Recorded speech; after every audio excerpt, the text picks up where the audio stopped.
And playing well as of late, winning 6 of their last 9 games. At center court, it's Tyson Chandler and Eric Dampier for the jump ball. And it's controlled by Dallas by Jason Kidd. Tonight's officials, Sean Corbin, Joe Forte, and Eric Dalen. Underway at American Airlines Center, with this season the Mavericks post a record of 7 wins and 3 losses. Rolling underneath, Dampier from Dirk. Went outside to Marion. Defended by Wallace. Barea swings it quickly to Dirk for a late in the shot clock 3. And a long rebound sails just past Jackson to Kidd. Dampier with the offensive rebound. And off the glass. Picking up where he left off last night. Absolutely. Larry Brown, a veteran coach, elected to switch baskets here. Normally, the Mavericks are headed toward this basket in the first half. Not tonight. The Bobcats elect to do that. That takes the defense away from the Maverick bench in the second half. Raymond Felton misses. Sean Marion rebounds. And when we talk about Dampier picking up where he left off last night, he had 20 points, 17 rebounds, 2 blocks last night. What a performance. Over Dial, Nowitzki hits. Let's tell you a little bit about the Bobcats. They have been playing better since the Steven Jackson trade, but one thing that the Jackson trade hasn't really helped them with is their problems on the road. They're 1-9 this year on the road, and in road games they average 83 points. This is the second lowest scoring team in the league overall, averaging 90 points a game. They're still not on the board after a missed shot by Tyson Chandler last time down, and Dirk's fouled by Boris Diaw, who won the Most Improved Player of the Year with the Phoenix Suns in the 05-06 season. Diaw puts Dirk on the line with 1:35 gone by. And Diaw, just an excellent player. I mean, he really is a good player. He's a solid complimentary player. He's not, one of your big-time stars, but he's a guy you'd like to have on your team. On the free throw line this year, Dirk is 7th in the league at 89.2%, but just misses on the first of 2. Diaw looks a little heavier to me than I remember him being in Phoenix. He really does. Looks like he's bulked up a little bit. He started every game since arriving from Phoenix, going to Charlotte in that trade last December. On the drive, Gerald Wallace, and Sean Marion gets the block. Dirk just missed 2 free throws. Now Dallas for a 7-0 start. Barea. He has gone into the starting lineup this week and really performed well, Bob. Done a great job. He really has. Jason Kidd doesn't hesitate to give Barea the ball if he's open for a shot. Averaging 13 points and 8 assists in 2 games as a starter this week. Now Charlotte is on the board with a Steven Jackson jump shot. Barea gets into the paint, finding Dampier rolling to the basket. Nice drive, nice pass, nice catch and finish.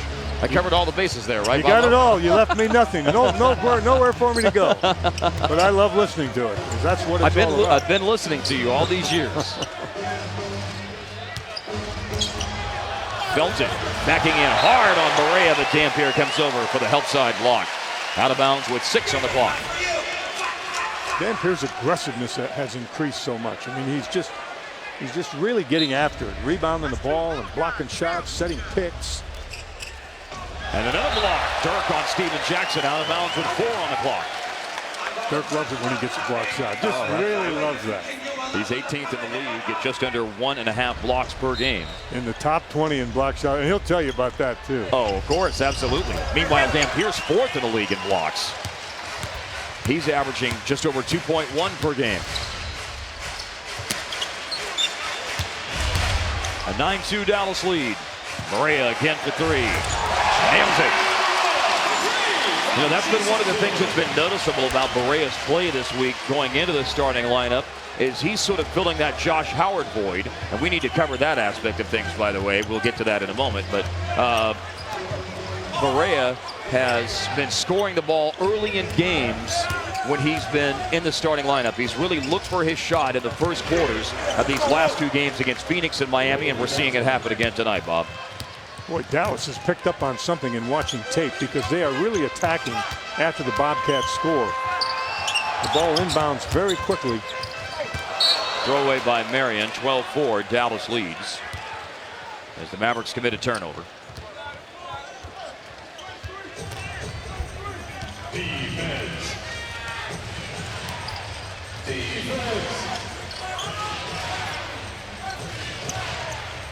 Felton against Barea. Mavericks just committed a turnover to the basket. Gerald Wallace. A pass over the top.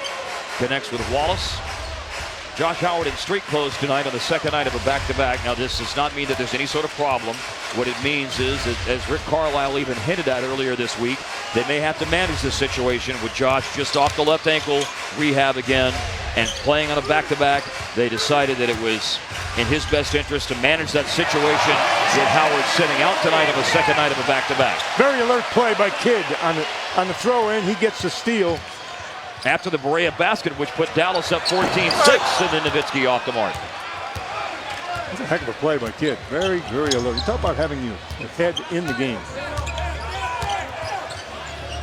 Double team on Jackson. Quick pass. Wallace to Dial. And it's Dirk gathering in the rebound. Let's see, it's what Dampier did that enabled Dirk to get that rebound. Marion trailing the play, catches, drives, finishes. Little line drive. Not that dissimilar from the Barea runner he just hit a second ago. Get that stuff going to the basket. I love it. While Charlotte struggled at this end, making only 3 of 10, here's Dallas starting out with a 7 of 10 tonight. Dial in the lane. Outside to Jackson. Slashing into the paint. There's a crowd, nowhere to go with the pass, and Dallas steals. Barea behind Marion, and the Mavericks unable to convert in that opportunity in transition. Barea not real happy with himself right there. He knows he made a mistake trying to force that pass a little bit. But, you know, if you're trying to create and you're trying to make things happen, you're going to make some mistakes once in a while. Absolutely. I think there's also a confidence when you throw a pass like that everything's working for you, and that's why you try passes like that. Felton off the screen. Dampier doesn't have to fend anyone off to help a teammate get that rebound. He flies in and corrals it himself for his 5th rebound here in the first 5.5 minutes, and he will get a score inside. The quick pass by Dirk. I'll tell you what, Dampier's a different guy. Say what you want. We've watched him for many, many years. He's a different player this year. Midway to the first quarter. The lead is a dozen for Dallas. They have jumped on Charlotte early, much like the Mavericks did in Miami last night. They had a 17-point lead in the first quarter in Miami last night. Tipped out of bounds by Kidd, 7 on the shot clock, and there's a timeout on the floor. With 5:59 remaining in the first quarter, it's been all Dallas here in the first half of the first. J.J. Barea making his 3rd straight start, finishing with the nifty runner as he already has 8 points here in the first quarter. And an unselfish play. Dirk beats Dampier under the basket to score. Hi, may I help you? Yes, we're looking to save on car insurance, even if that means we have to shop all day, right, honey? Yep, all day. Good thing you're starting here. We compare your Progressive Direct rate to other top companies, so you can save money. Look. We saved a lot. And quick, too. And no more holding her purse. It's a European shoulder bag. It was a gift. Shopping less and saving more. Now that's Progressive. Call or click today. Hello. Jalen House is an average kid just like you. He goes to school, plays with his little brothers, and drives his mom crazy. Jalen, cut it out. But there's one major difference. His dad is a professional ball player. Find out what it's like to say, "My dad's a pro." Cartoon Network's all-new micro-reality show. Wednesday night at 7:55. Only on Cartoon Network. Many will hear the calling. Move it! Yes, sir! Move that!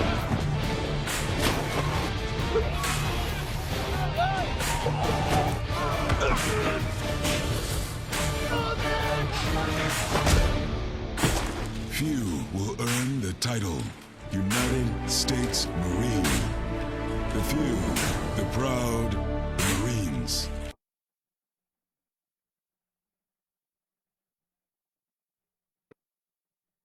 What has been the best part of the first 2 so far? What's the best part of the night? The dinner is always good. What'd you get last time? I had a steak. Steak? How'd you get it cooked? Well done. Well done? You don't like it to bleed just a little bit? I don't do the blood. Okay. Not enough blood in my life. Seats for Soldiers Night here at American Airlines Center on Fox Sports Southwest. It's 18-6 Dallas in front of Charlotte. You see some of the guys on the front row coming up from Brooke Army Medical Center. Now, you were on the bus with the guys from Brooke Army Medical Center as they flew up from San Antonio to DFW and on their way to have that great steak at Abacus. Man, these are my kind of people, because you would think, you know, you want them to address them by their rank and their name. One guy's like, no, my name is Juice. I'm like, really? I'm Skin. So that's great. That guy right there, he wanted to be called T, and he has a Texas Rangers hat with a T on it because that's what he rolls by. But it's like, these are good dudes. These are good dudes, good women, very good folks, and we had fun from the minute they got there. The bus ride, the restaurant, all of it, man. We had a great time. No doubt, it's a special night for those men and women. Jackson for 3 out of the timeout and hits. And I like the fact that he was honest about the fact. I mean, the game is great, but hey, I want a steak, he's basically saying. They have such a good time. You know, I don't know. Whoa, there's a bit of an alley-oop there. That alley-oop went to the 5th row, I think. You were saying? Well, if you start thanking people, you don't know where to stop, because there's so many people involved in making this thing a reality. And it's just, Neil Hawks had no idea what he gave birth to. And this is just a wonderful thing.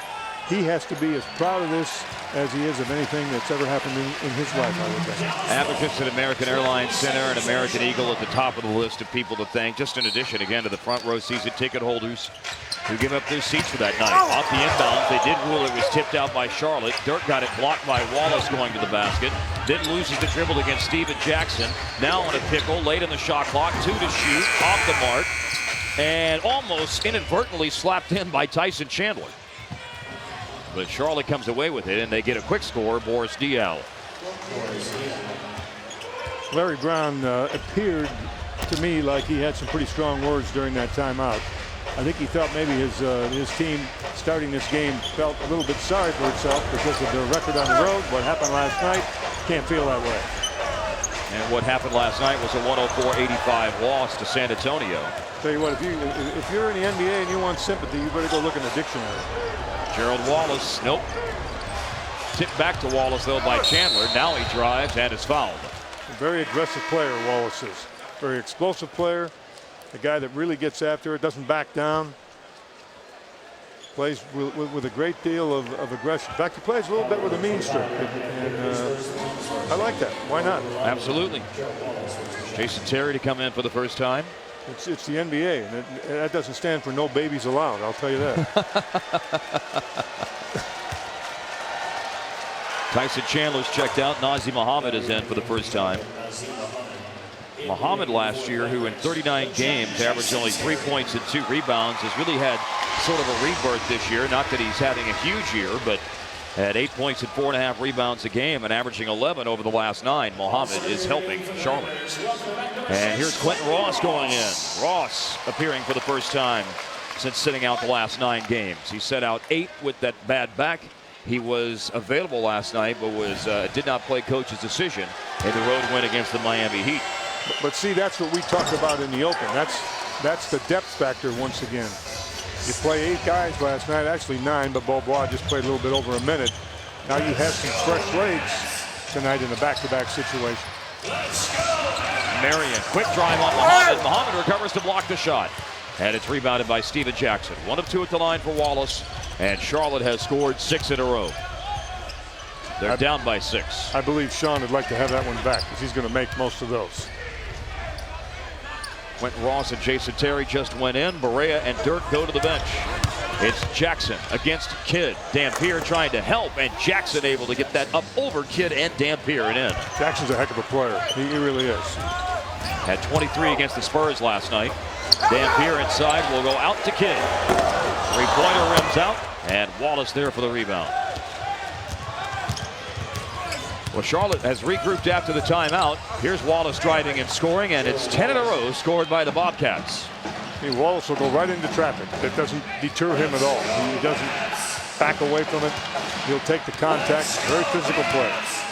He was going into traffic so much a couple of years ago, there was some real concern about Wallace because he had been injured and suffered a couple of concussions, and obviously that's at the top everyone's thought process in the NFL right now. And as a matter of fact, when he was suffering those concussions, Wallace I'm speaking of, the Bobcats were talking with members of the Carolina Panthers medical staff about some of the things that they had to deal with players having concussions and how that might apply to Wallace. And a nice play there, Bob, by Dampier, picking up the loose ball before the shot clock runs out to break the Charlotte 10-0 run.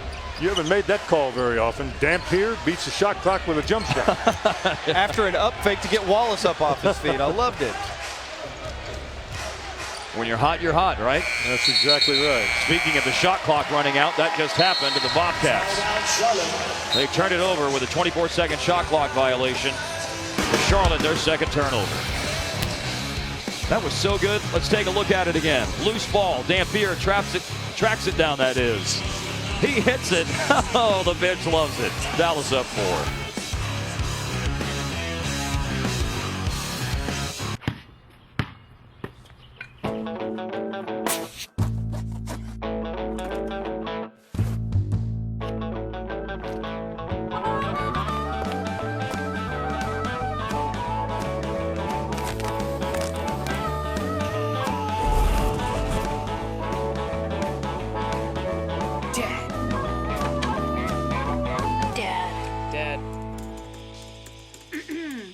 What's up? My jersey? My laptop. My baseball. My cell phone. My basketball. Jared! What's that? Skinit.com. Go there now. At Skinit.com, you choose your IT device and your passion, and we skin it for you. Skinit.com. Jared! You dream it, we'll skin it. It's that time. Time for fantasy basketball. You think you got what it takes? Round up your friends, your crew, your competition, put together your team, and we'll put up those numbers. The points, the blocks, the boards, the assists. You want to be a part of this game. Officially ESPN. Gonna catch up, look out! Officially NBA. Play for free at NBA.com/ESPN Fantasy.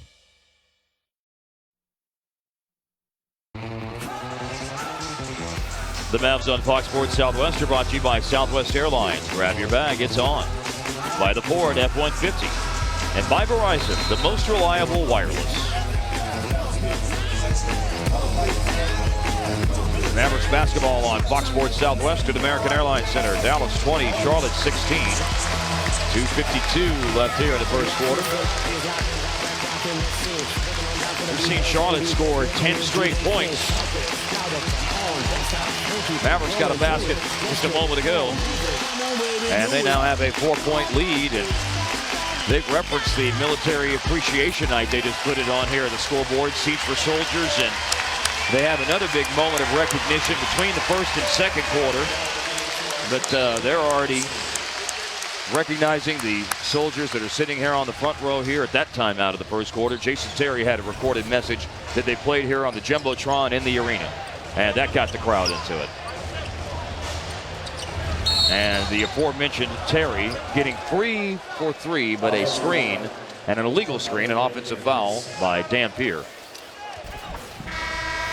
Now, Jason Terry's been a guy who's really been one who has embraced this Seats for Soldiers night. As a matter of fact, after the game against Utah in 2007, that December, he said, I love going out there and seeing the soldiers. It lets you know that what we're doing is not as important.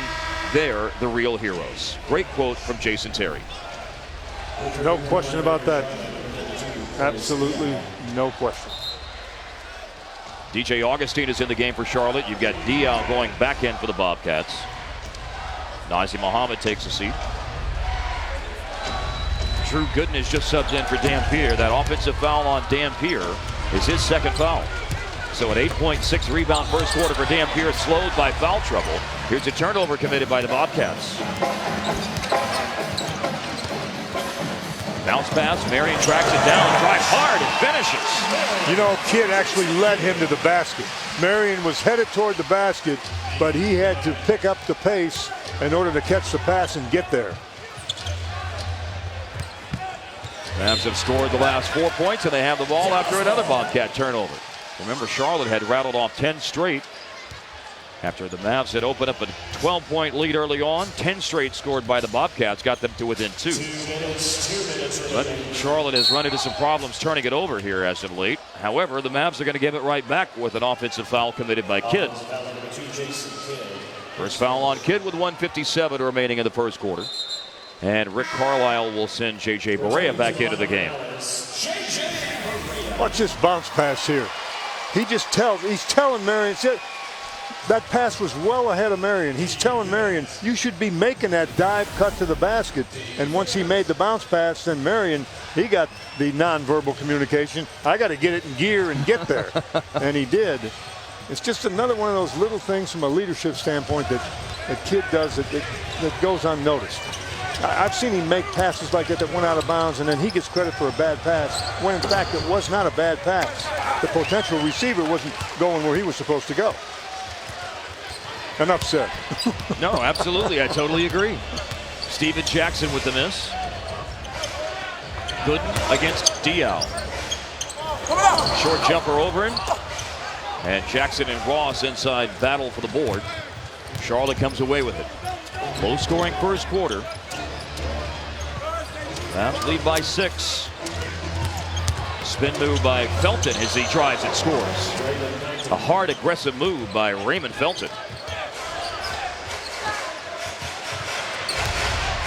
Felton this year averaging nearly 12 points and 5 assists a game. I really think Felton's more comfortable at that 2-guard position than he is at the 1.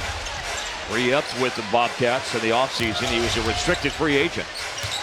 Barea against DJ Augustine, second year out of Texas. Barea drives on him and an off-balance floater. Pretty shot. See how he had just an excellent awareness of where the shot clock was. He knew that there was no time to make a pass when he got down in there. He had to shoot it. A perfect first quarter for Barea. 4 for 4 for the floor. 2 of 2 at the line. 10 points. And he closes on Augustine and slaps the ball out of his hands. Out of bounds. 12 on the shot clock. Charlotte keeps it. 30.7 remaining in the first. Both teams do have a foul to give here at the end of the quarter. Going to Wallace. Hand off to Jackson. Quentin Ross, the defender, playing in his 14th game of the season. Ross from SMU. Jackson drives and finishes. Ross upset with himself that Jackson beats him off the dribble. I like that aspect of Ross's game. He does. He knows he's supposed to be a very good defender, and he is. When the man scores, he doesn't like it. 4-point lead. First quarter winding down. Foul to give. Taken by DJ Augustine at 7.8. First on Augustine. Larry Brown is hot. He's hot because Augustine did not commit the foul a lot earlier. Dirk going in. Marion going out. Stephen Graham, 5th year from Oklahoma State. He goes in, and Augustine checks out. It just cost Augustine. He got a real good ticket and a great seat to watch the rest of this quarter. Barea to throw in at 7.8. Now no foul to give for Charlotte, obviously, as it's thrown into Terry. Dirk sets the screen. Terry for 3. And that's off the mark. Gooden's tip in to go home at .7. That's a great offensive rebound and tip. That'll give the Mavericks a 6-point lead after 1. They'll have the recognition on Seats for Soldiers here in a moment on Fox Sports Southwest.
The between quarter recognition.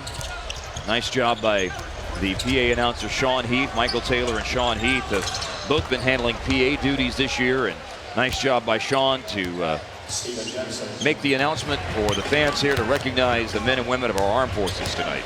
And their families that are here too, Bob. Tremendous evening with a ton of emotion, let me tell you. The second quarter underway. A Charlotte basket by Steven Jackson has closed the deficit to 4 points, and now you've got Dirk being fouled with 7 on the shot clock. That'll go bumping back up to 14. And for Boris Diaw, it's his second foul. Tyson Chandler's ready to come back in for the Bobcats. And it's Diaw who takes a seat on the bench. If you want to know how important point guard play is in the NBA, check with Tyson Chandler. Absolutely, yes. You think he's missing those alley-oops from Chris Paul? Oh, my goodness. Enough said. Ross from Barea. Baseline jumper off the mark for Ross. This year, Ross is shooting 42% for the floor on the offensive end. Really hustling back, Ross was, because he knew he had to pick up Jackson. DJ Augustine hits a three.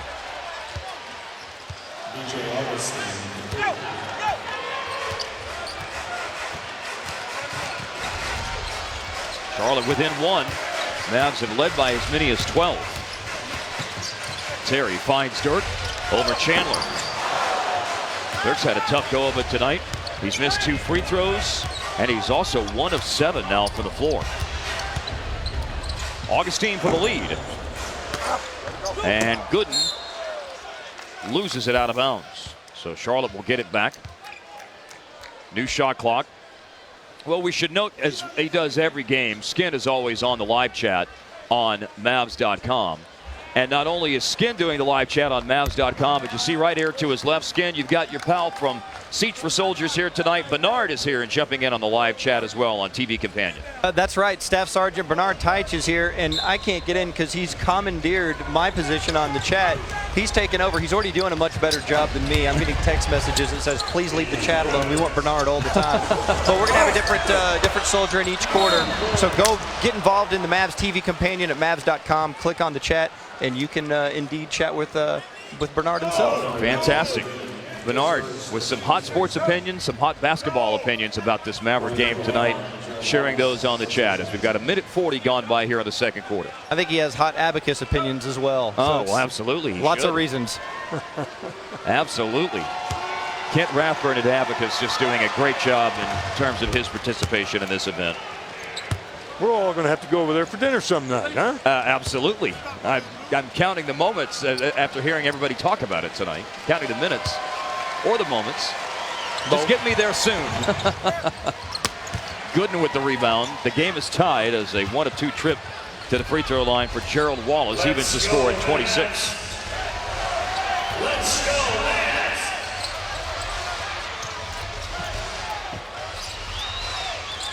Double team on Dirk. Outside finds Barea. That's the first miss of the game tonight for Barea in 5 shot attempts.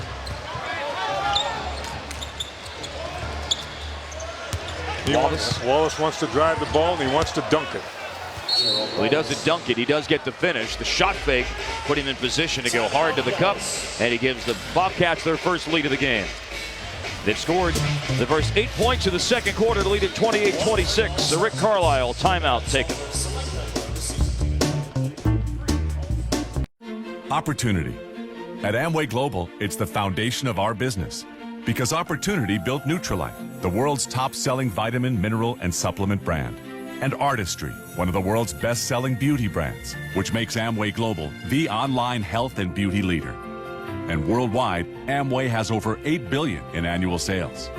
For your opportunity to be part of this success and to start making more money for yourself, contact an Amway Global independent business owner or visit AmwayGlobal.com.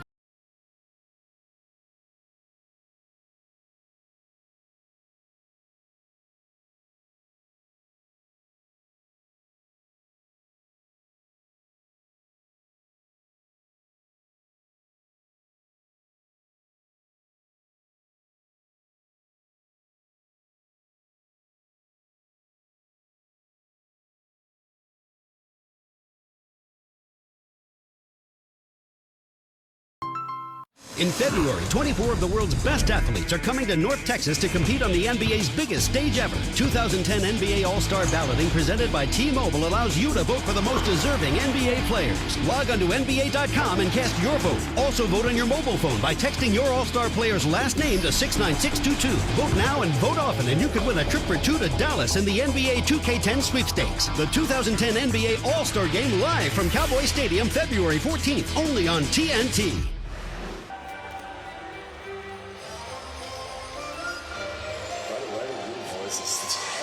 28-26, Charlotte leads, 9:48 remaining here in the second quarter. The Bobcats have scored the first 8 points of the second, and so Rick Carlisle taking a timeout. Remember that the Mavs jumped out to a 12-point lead.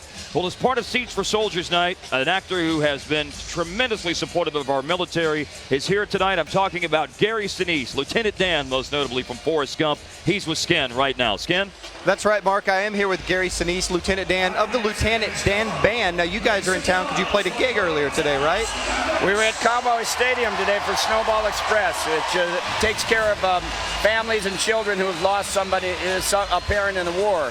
Snowball Express is a very wonderful organization that's trying to do good things for the children of our fallen soldiers, and I've been involved with them for about 3 or 4 years.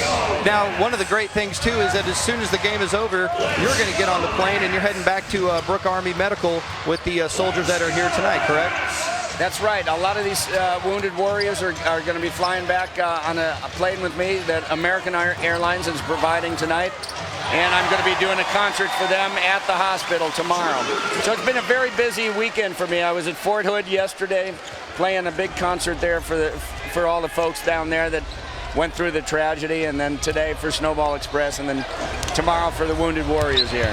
Awesome, Gary. Thanks for the time, man. My pleasure. Thank you. Mark? Loose ball, thank you, Skin, picked up by Stephen Graham to score, and Charlotte breaks the tie.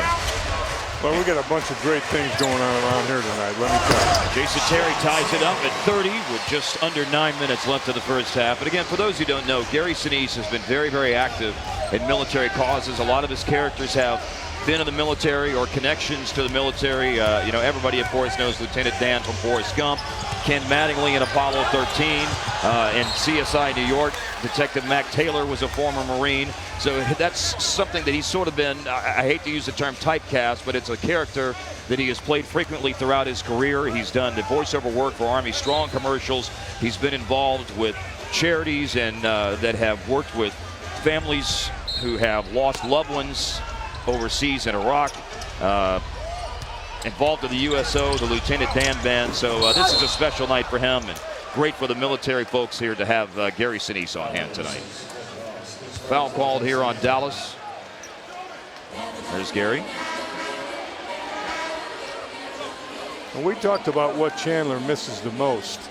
And that time, had that been Chris Paul on that particular pass to Chandler, he wouldn't have passed it to him. He would have put it up in the air and let Chandler go get it, which is what you have to do, because Chandler does that very, very well. It's once again, it's a little thing, but if Chandler's headed to the basket, put the ball up so he can go get it. Free throws here as the first of two is made. We look at tonight's Ford fact. Now, Gary Sinise mentioned Snowball Express. You see that at the bottom of your screen. There's about 350 tickets donated to Snowball Express for this event tonight. They serve the families of fallen military heroes. In addition, of course, soldiers from Brooke Army Medical Center in San Antonio, 500 soldiers and their families from Fort Hood coming up tonight from charter bus, through charter buses from Fort Hood, that is. Guardsmen from the 56th Brigade combat team who have served in active duty are here tonight as well. And so you've just got, again, about 1,000 tickets tonight donated to military men and women or their families for this event. And again, you know, it's not a coincidence this happens in December every year, because that was the thought process behind it from the beginning, that not only was it an act of kindness and an act of appreciation for the military, but also to do it at this season of giving, at this time near the holidays, just 2 weeks away from Christmas. I don't know that I'll see any greater example between now and Christmas Day, Christmas night, or New Year's Eve. I don't think I'll see any greater example of giving than the one we are experiencing tonight. Here's a throwaway and a steal. Derek Brown, rookie from Xavier, is in the game. A second-round pick by Charlotte last summer. And he gets the steal. And you've got Stephen Graham rising on the baseline and missing. Quentin Ross with the rebounds. This has been a tough second quarter for Dallas. They've been outscored 14-4 here in the second. They led by 12 at the first time out of the first quarter, 6 minutes deep into the game, and slowly but surely Charlotte has whittled away at the lead and taken a lead of their own in front here by 4 as Barea and Ross go out and Marion and Kidd return. Sometimes it's hard to make people realize, Mark and Skin, that every game you play in this league, that particular team, if they do everything that they can do and do well, they got a chance to beat you. Well, every team has weapons, and certainly Charlotte has demonstrated that, especially since the Steven Jackson trade and the way he's played, averaging nearly 19 points per game. You've got the third best rebounder in the league in Wallace, 12 boards, 16 points a game also. And Mark, they use defense as a weapon. They just shut you down. Tempo helps in that regard too. They limit possessions, and so that limits the points they allow. They have the second best scoring defense in the league at allowing 90 points per game. But their defensive success isn't only dictated by tempo, because they still have a good field goal defense also. They rank 6th best in the league in that category as opponents shoot 44% against them. Right there where the Mavericks are in that same category. Yes, Mavericks are 4th best in the league in field goal defense. Opponents shooting around 44% this year against Dallas. Let's go, Mavs. When you have two wing players like Jackson and Wallace, those kind of guys, that's when you really miss a guy like Josh Howard. Shot over Chandler by Dirk. Wallace there for the rebound, his 7th of the game.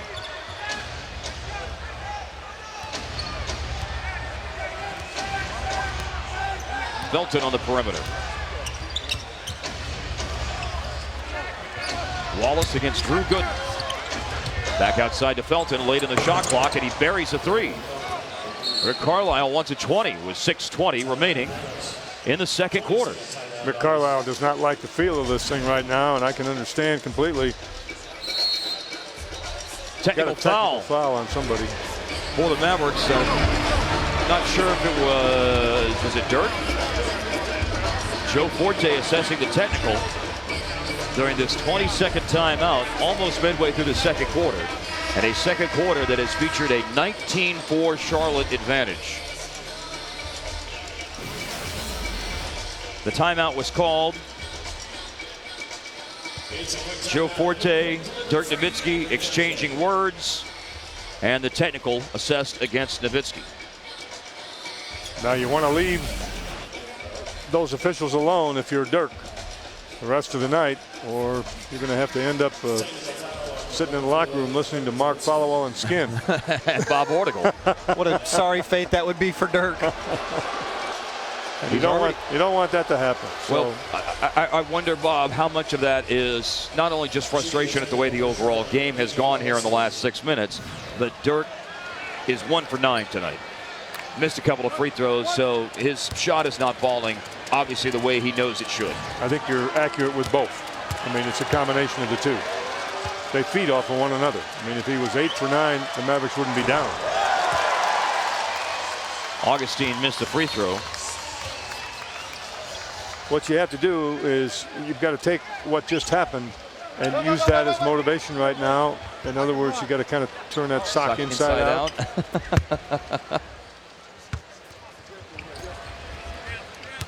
Kidd, Terry, Marion, Dirk, and Dampier on the floor. Dampier just went into the game for Gooden. Let's go, Mavs. A switch situation. Chandler was out on the perimeter covering Kidd. It goes back out to Kidd. A repost, and Dirk comes up short. And they're trying to get him going.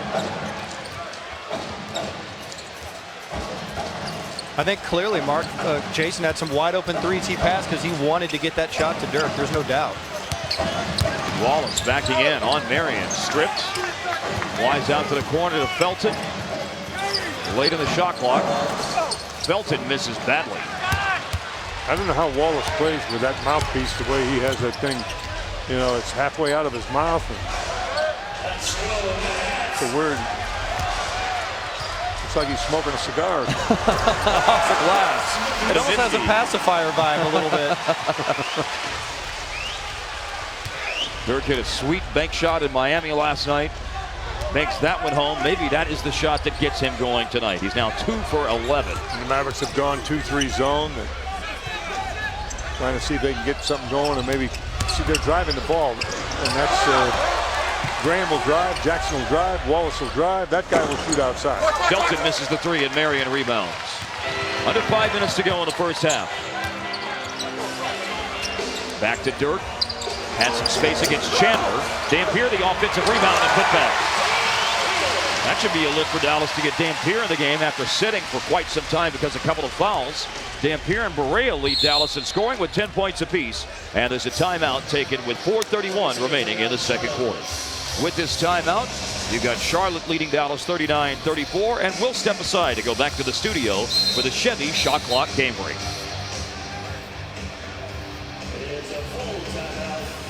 Oh man, Darren Williams. What's up, man? How you doing? Hey, you're from Utah? Great state. I got the crap beat out of me in Provo one time. Oh yeah? Oh, I love your game, Mr. No-Look Pass. Appreciate it, man. Keep them guessing, right? Yeah, you just dropped me off on the corner. Yeah, I'm gonna do that. Hey, look, check me out. No-Look Pass. Looking left, going right. Oh, look out. I got him on skates. They don't know which way I'm going. He's looking right. Wait for it. He's going left.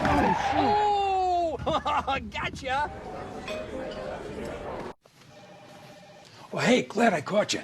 I was on my way to present ideas about all the discounts we're offering. I've got some catchphrases that'll make these savings even more memorable. All right. Good driver discounts. Now that's the stuff. How about this? They're the bee's knees. Or this? Sir, how about just 15 minutes could save you 15% or more on car insurance? Yeah. Good luck with that catching on.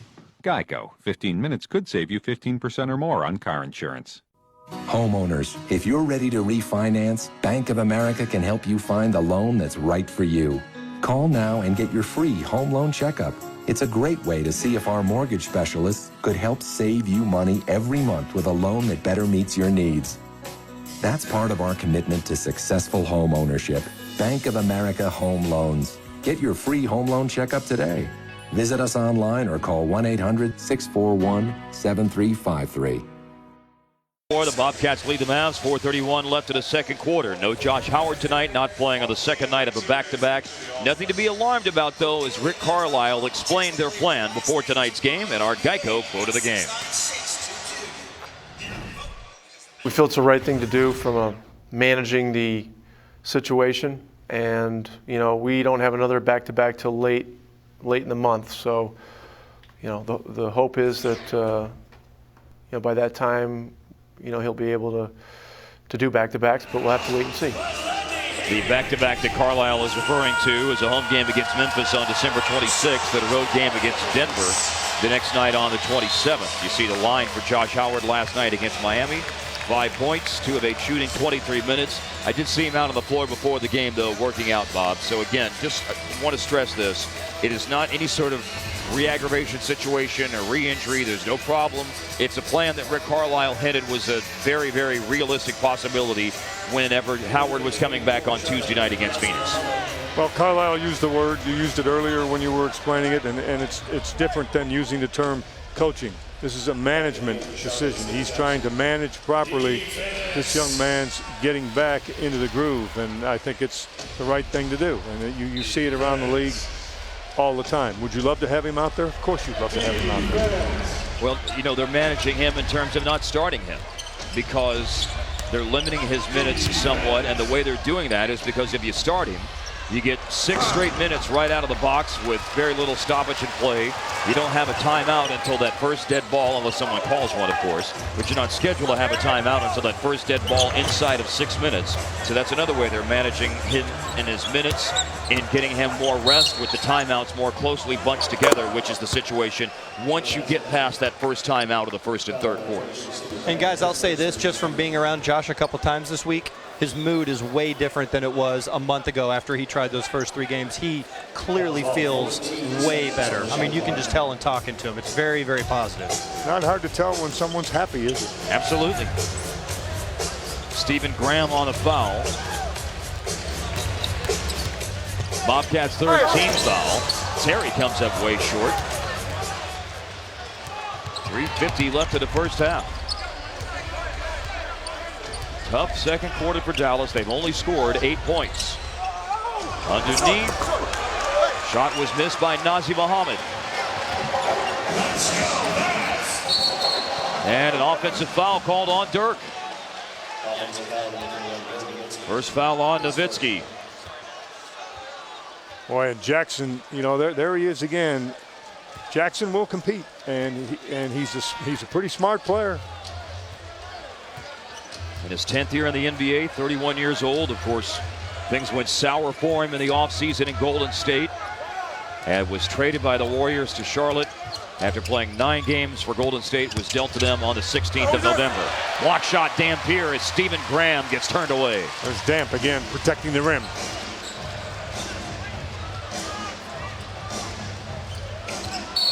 Foul committed by Jackson.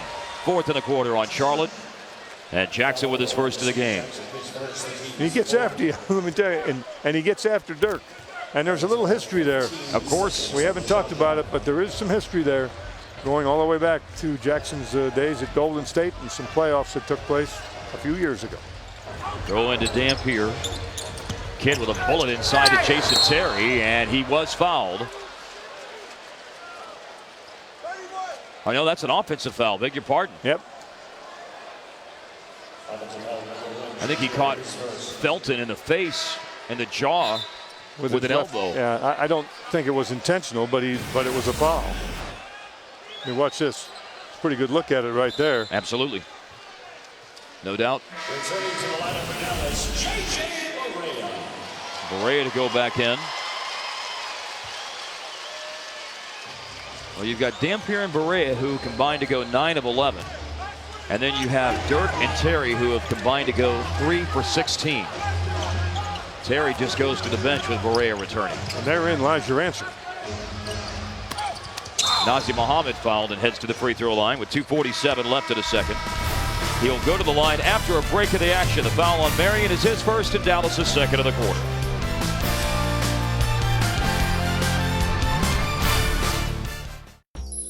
People choose 5-Hour Energy over 4 million times a week to help them through their busy lives. But the question is, what's in it? Everything in 5-Hour Energy is available in everyday food like apples, avocados, broccoli, and bananas, or already in you. It does have as much caffeine as a cup of the leading premium coffee, but what 5-Hour Energy doesn't have is just as important. 0 sugar, 0 herbal stimulants, and only 4 calories. 5-Hour Energy was designed to help you feel the way you want to feel, bright and alert, not wired and jittery. You'll get hours of smooth energy without the crash or jitters. Still concerned? Try just half a bottle to start. In a few minutes, you'll be able to decide if you want more or not, or if 5-Hour Energy simply isn't for you. People choose 5-Hour Energy over 4 million times a week. It works for them. It might just work for you. Try it today. Watch the games you've been missing with NBA League Pass broadband on NBA.com. Enhance your online NBA experience. Choose the teams you want to see, when you want to see them, live and on demand. Take control with a new DVR feature to pause, rewind, and replay live action.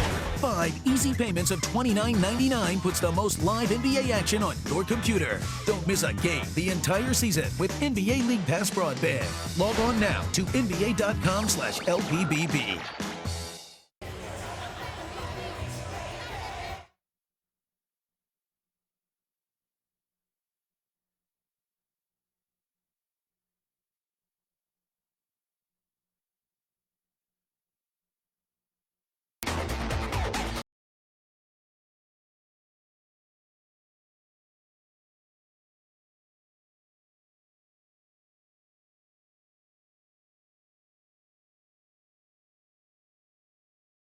Best part of the night?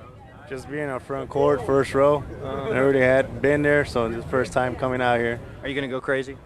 Sure am. Okay, I give you carte blanche to just do whatever you want while you're down there. Just don't tell anybody that I told you you could do that. Are you cool with that? I'm cool with that. All right, don't get in trouble now. I sure won't. Mel Skin was riding on the bus today after those guys flew in from Brooke Army Medical Center in San Antonio to DFW Airport. Rode on the bus from DFW to Abacus for the great meal they had at Abacus before coming down to American Airlines Center, getting front row tickets tonight.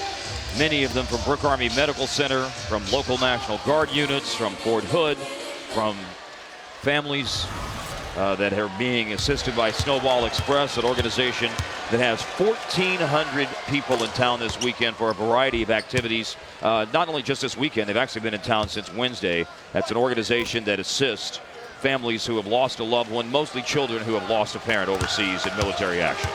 Yeah, you know, one of the really neat things too, guys, is, you know, they get off the plane and all the cameras are getting footage of them, and they've all got their cameras out and they're getting footage of the people getting footage of them. It's just a great sign of the modern age. By the way, speaking of footage, Bruce Deck, our cameraman, did some fine stunt camera work on that moving bus. I'd like to congratulate him on his fine work there. Bruce, one of the greatest. Indeed. Scoop shot by Dirk goes in, and so he answers Nazi Muhammad's 2 free throws. Changing up a little bit. You know what? It didn't look like it was going to go in. It had a little bit of English on it, and it took a left-hand turn, fell in the net. It's like he was out at the racetrack. It turned left. That's right. Felton hits a 3, and Charlotte has their biggest lead of the game, in front by 8 at 44-36. By the way, nice props for Bruce Deck from Skin. Bruce Deck, the unofficial photographer of the Mavs Facebook fan page. Doing a fine job there as well. Of the Mavs broadcast Facebook fan page. From the corner, Jason Kidd answers Felton's 3 with one of his own. You know, Kidd hits a lot of big baskets, and I think you could say, Bob, inside of 2 minutes left in the second quarter on your home floor when you're down by 8 and have had a very, very poor second quarter, that's a pretty big hoop. Well, what you're talking about is how well you finish periods again, how well you can finish the first half, because there is carryover value there. Let's see if the Mavs can get it done here in the next minute and 20 seconds. There's a steal. Kidd making the defensive play. Up ahead to Marion, deflection and out of bounds. So Dallas will keep it with 21 on the shot clock. A 2-on-1 situation. If the defender doesn't come to you, you keep the ball until he commits. Once he commits to you, you give it up to your teammate, and you get the easy layup.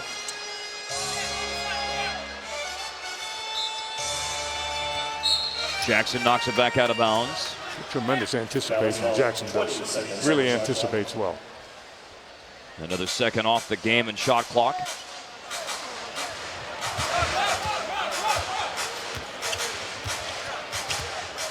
Kidd just hit a 3, his first points. Cross court to Barea. Drives the lane. He gets right down inside but doesn't finish. Now Felton racing up court. 1 minute left and a half. Steven Jackson tees up a 3, airballs it. Wallace is able to save that back in, but it goes to Dirk, and now Dallas has a numbered situation. Driving Barea. Peels it back, and Charlotte gets back and thwarts a potential fast break. Nowitzki against Stephen Graham. Spins and drives baseline and is fouled and goes to the line. That's 5 in the quarter on Charlotte at 36.7 remaining. Graham is a very, very physical player, not unlike Jackson and Wallace. Graham has really bounced around the league, playing with his 6th different team in his 5th year in the NBA. Is his twin brother Joey still with Toronto?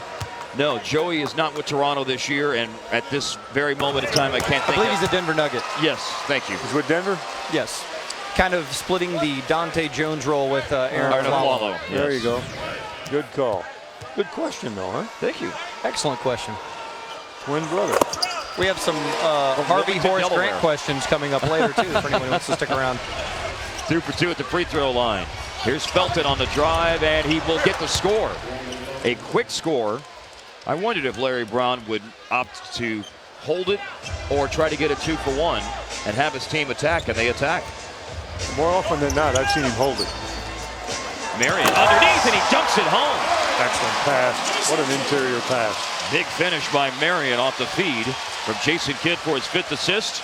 And you've got Dallas. They were down by 8 just a little bit ago. Now trailing by 3. Mavericks stay in the zone. They do have a foul to give as we're in the final 10 seconds of the half. It's Felton. Finds Jackson. And Kidd rips it away. He gets it up ahead to Barea. Barea will score. No, he doesn't take the shot. He ran it down and got pinned underneath the basket and was not in position to get away a look.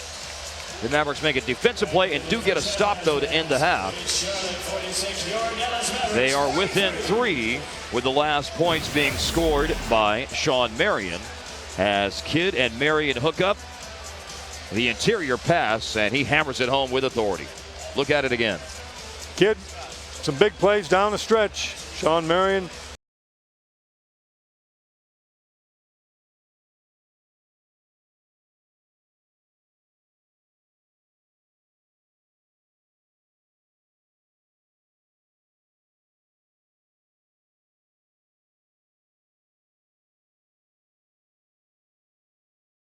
Hello and welcome inside our NBA TV studios. I'm Bo Estes. We hope you're enjoying your game on NBA League Pass, and we'll take you back out for more live NBA action momentarily.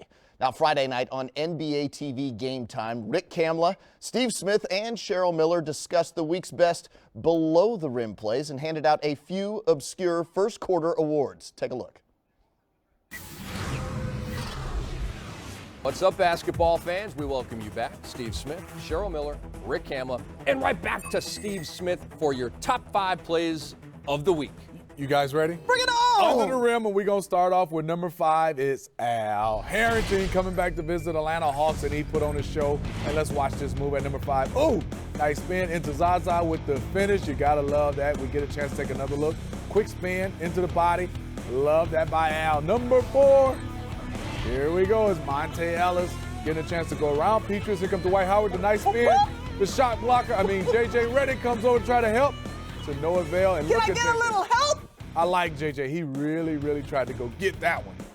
And he ranks as one of the top help defenders in the NBA today. Psych. Like you. Well, let's look at number 3. And I'm loving this one by the Lakers. Getting a chance to have all these guys touch the basketball. Lamar Odom bounce pass for alley-oop to Artest with his left hand to Jordan Farmar. Let's watch it again. Smitty, why do you like this? Because Jordan Farmar said, I wanted to make the Smitty's top 5 plays under the rim. So instead of going over the rim, watch the line. He let it go before he got over the rim. So he makes the cut. Way to go, Farmar. That's number 3. Number 2 is Chris Bosh. Cheryl, you see what he did? The nice little, come on. Now break spin. dance. Spin for me, big guy. Spin for him. Watch DeRozan, though. Watch DeRozan, the rookie. What the heck happened to him? I don't know. Oh, let me help you out, boss. He hit that line. Watch this. Oh. And number 1, Devin Harris. I don't know how he saw Chris Douglas Roberts on this spin. That was nice. Joakim Noah coming over, but look at Devin Harris. Push it.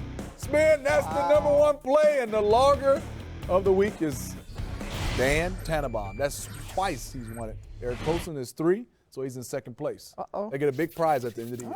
There is a tremendous competition. Our loggers just have their eyes trained on the ball for all kinds of plays, but specifically below the rim plays to make Smitty's top 5. Awesome job as always. I love that bit. Now, we got another bit here on Game Time Friday. We're going to be handing out some awards at All-Star Weekend, and we call them the Fridays. And these are the categories. Okay, we've got the all-textbook team. We'll explain that in a moment. We have the all-dapper team. We will explain that in a moment. We have the best celebration by a group. You hit a buzzer beater, your team goes crazy. We analyze. The all-wig team, which could be good hair or bad hair. We have the all-animated team, which is basically inspired by a guy like Kevin Garnett howling at the moon.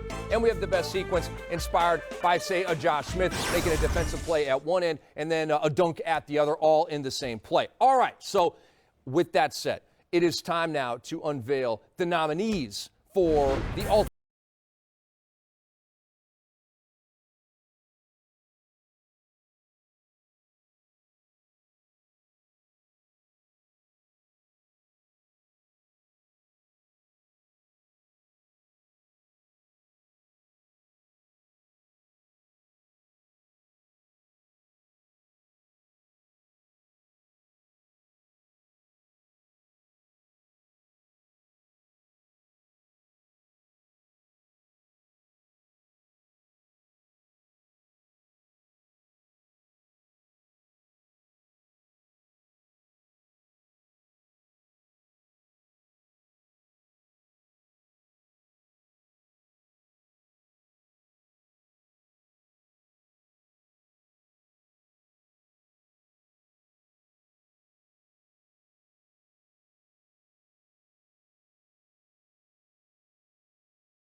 A lot of guys can shoot on the catch and shoot. He can shoot off the curl. He can shoot off the dribble. He has a nice stroke. The best shooting young guy in the league we have right now, in my opinion. I agree. So, all right, we've told you about the all-textbook team. Now, the all-dapper team. And these are the good fashion statements.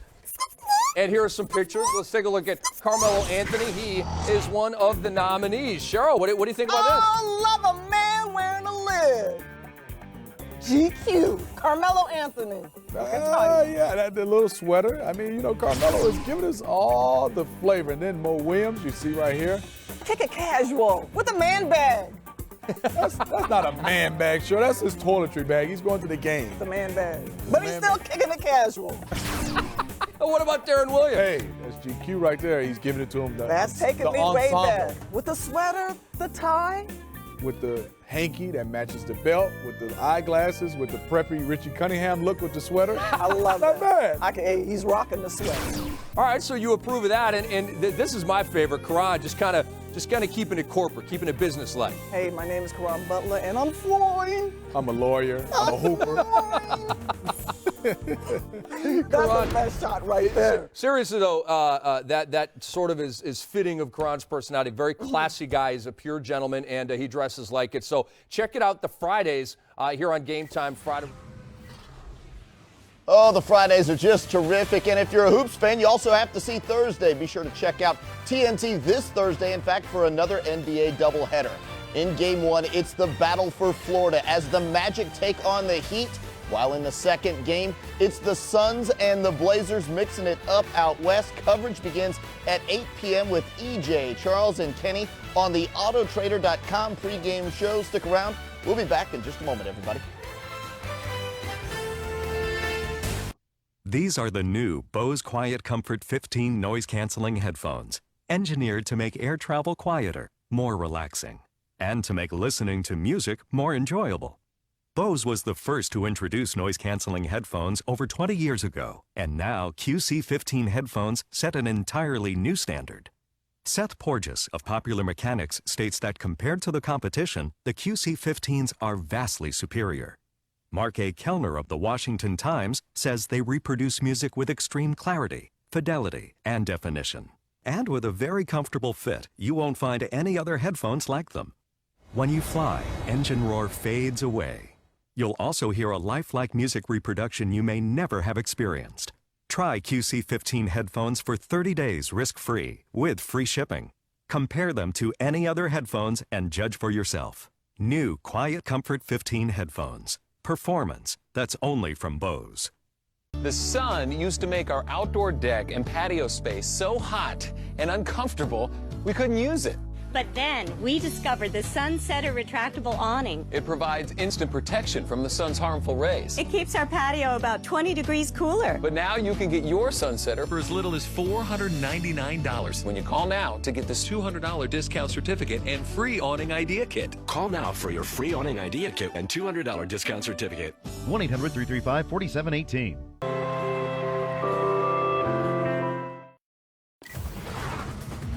And welcome back to our NBA TV studios. I'm Bo Estes. We'll take you back to the game you're enjoying on NBA League Pass momentarily. But right now, we want to tell you about the great NBA action that's coming up. First of all, Tuesday, it's NBA TV's popular Fan Night with EJ, Chris Webber, and Kevin McHale. Tune in for all the commentary, the breakdown, and live NBA coverage beginning at 6:30 p.m. Eastern Time. Then, oh, what a holiday present the NBA's put together for all the Hoops fans. Christmas Day, it's a quintuple header of games. The day tips off at noon on ESPN with the Heat and Knicks, followed by a rematch of last year's Eastern Conference semifinals between the Celtics and Magic. Then the action shifts to ABC, where it's LeBron James and his Cleveland Cavaliers taking on, guess who? That's right, Kobe Bryant and the Lakers, followed by the Clippers and the Suns. And then finally, it's back to ESPN for a battle between Carmelo's Nuggets and Brandon Roy's Trailblazers. Not enough NBA hoops? Well, we're going to send you back out for the second half of the game you're enjoying right now on NBA League Pass. Thanks for watching, everybody. I'm Bo Estes.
American Airlines Center. We are at halftime, just about to get the second half underway, and we are joined by Nathan Steinshaw, our first of 6 finalists in the Chevy Shot Clock Challenge.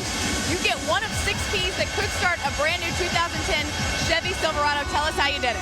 It was easy. I just went online to ChevyShotClock.com and answered some of the questions, and here I am. Got seats to the game tonight, and then again, one of 6 keys to start. That's pretty good odds, don't you think? Yes, I like those numbers. Very good odds. I think the odds of the Mavs winning this game, maybe even a little bit better than that. Mark, Bob? It better be, yes, it better be 1-6. No question about that, as the Bobcats do lead Dallas 46-43. We're about to start the third quarter here at American Airlines Center on Seats for Soldiers night. At halftime just a moment ago, members of the Texas National Guard made a presentation to Mavs owner Mark Cuban and Neil Hawks. That's the season ticket holder we told you about. That is the brainchild of Seats for Soldiers. Those flags they're being presented with, those U.S. flags, were flown in combat in Iraq. So a nice presentation to Mavs owner Mark Cuban and Mavs season ticket holder Neil Hawks, 2 of the instrumental figures and the creation of Seats for Soldiers tonight, the 6th annual Seats for Soldiers event here at American Airlines Center. They've all been December. It certainly is not a coincidence, as that is part of the plan to recognize our men and women of the armed forces during this Christmas season, this season of giving. Get you into the holiday spirit. If this doesn't get you there, you got a problem. Wallace finds Chandler slipping to the basket and fouled. Fouls on Barea. So the third quarter gets underway with Chandler going to the free throw line. 12 seconds deep into it, and the Mavericks trying to get their offense going after Dirk went 3 for 13 in the first half. And I really should say it's not get their offense going, it's get Dirk going, because there's some pretty good shooting lines other than Nowitzki struggling at a 3 for 13. That's what's obviously got to change. But you know how I always respond to that, Mark, and I'll respond the same way one more time, and that is that if he doesn't get you now, he's going to get you later. Sooner or later, he's going to get you. Well, he's at 8 points for the game, and it's worth noting he has failed to reach 20 points only twice this year.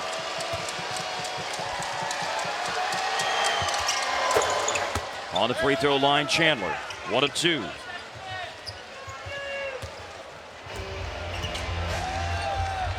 Ray Felton leads Charlotte, by the way, with a dozen, and Dampier and Barea each have 10 for the Mavs. Nowitzki over Diaz, and he hits from the elbow. I'm sure we're going to see a lot of things. Again, I'm guessing a little bit here on this, Bob, but I think it's an educated guess that a lot of things will be run for Dirk here early in the third quarter to try to establish rhythm for him. Wouldn't you think? No question about that. You want to get scores going when they're not going. Deep paint catch for Tyson Chandler, and he scores.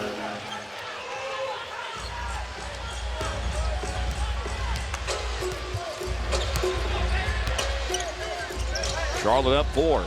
And now Charlotte gets a steal. Ray Felton comes out of the pack with it. Up ahead, Wallace, and he's fouled. Wallace in his 9th year from Alabama, 25th pick of the 2001 draft. Tonight his line is 10 points, 10 rebounds. So he has double digits in rebounding for the 10th time in the last 12 games. And he has his 14th double-double of the year. Oh, he's a double-double guy. He's a double-double guy almost every night. If he's not double-double, he's close, let me tell you.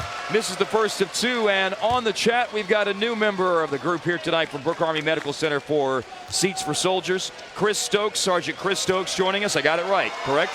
All right, Skin, you're going to lead him through the live chat on Mavs.com TV companion, right? I would say I was going to lead him through the chat, but these are smart dudes. He's already been in the chat for several minutes. He doesn't need me. He knows what he's doing. And he's already getting down. By the way, a good Alabama boy, so he's roll tide in that chat right now. So some of those horns out there in the audience may want to get in on the chat and let Sergeant Stokes know how they feel about that. But he's already in and going and taking it through the third quarter. Well, Sergeant Chris Stokes has got to be happy about the fact that he's all roll tide because Mark Ingram won the Heisman tonight, closest vote ever. He was very quick to remind me of that as soon as he sat down, as I told him my Longhorn allegiance. Skin, he looks too young to be a sergeant. My goodness. It's just, you know, I can relate to the boyish look. I really can. I'm 45, Bob. And so I can relate to Sergeant Chris Stokes in that regard. How old are you, Chris? 24. 24. Yeah, that's right. You are 21 years older than he is. You do look 21 years older than him. Painful. Sealed by Sean Marion after he just went 1 for 2 at the free throw line. Barea bobbles, now drives, and comes up off the mark, driving on the layup attempt. He had Dirk trailing. He should have tried to get the ball to Dirk. Dirk was coming into that play. There's Damp. Good defensive play. Back-to-back turnovers. Couple of steals for the Mavericks. Got to convert those opportunities.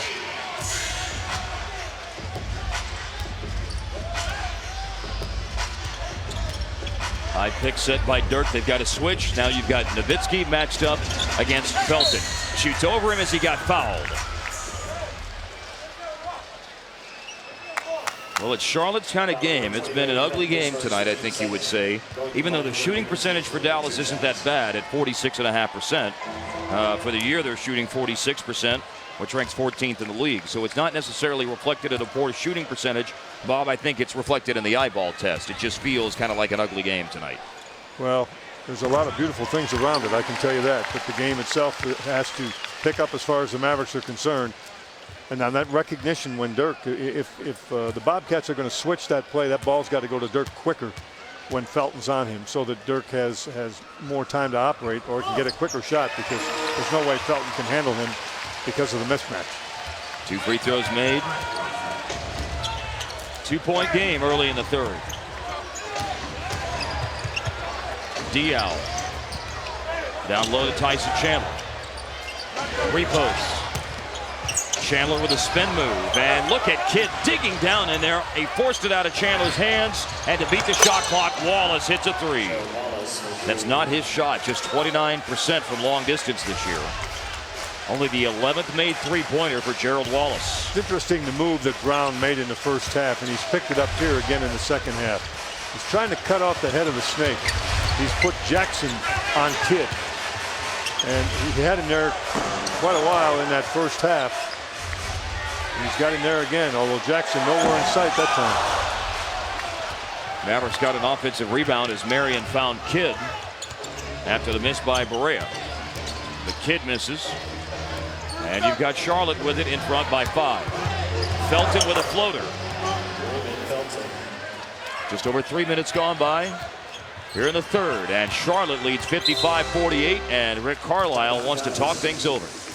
Timeout taken. 8:52 left in the third. And the Bobcats lead by 7.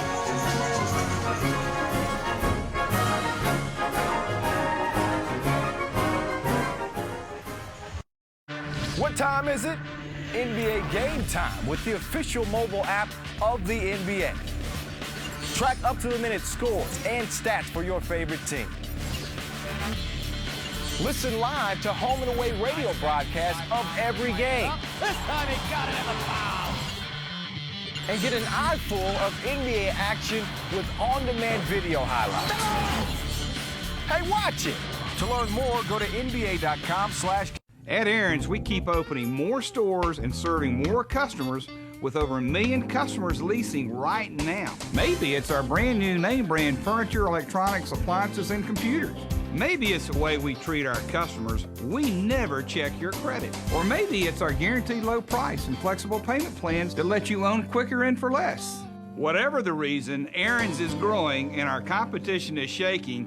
Well, we say, let them shake. Nobody beats Aaron's. I love to draw, you know, it's really inspiring to me. I was always able to draw pretty well, but was missing, you know, a good structural foundation. And that's what Art Instruction Schools found for me. Art Instruction Schools has been successfully training artists since 1914. You'll learn at your own pace in the comfort and privacy of your home. So if you'd like to become a better artist, take the first step. Call this number for your art test. There's no obligation. You must be 18 years or older to call.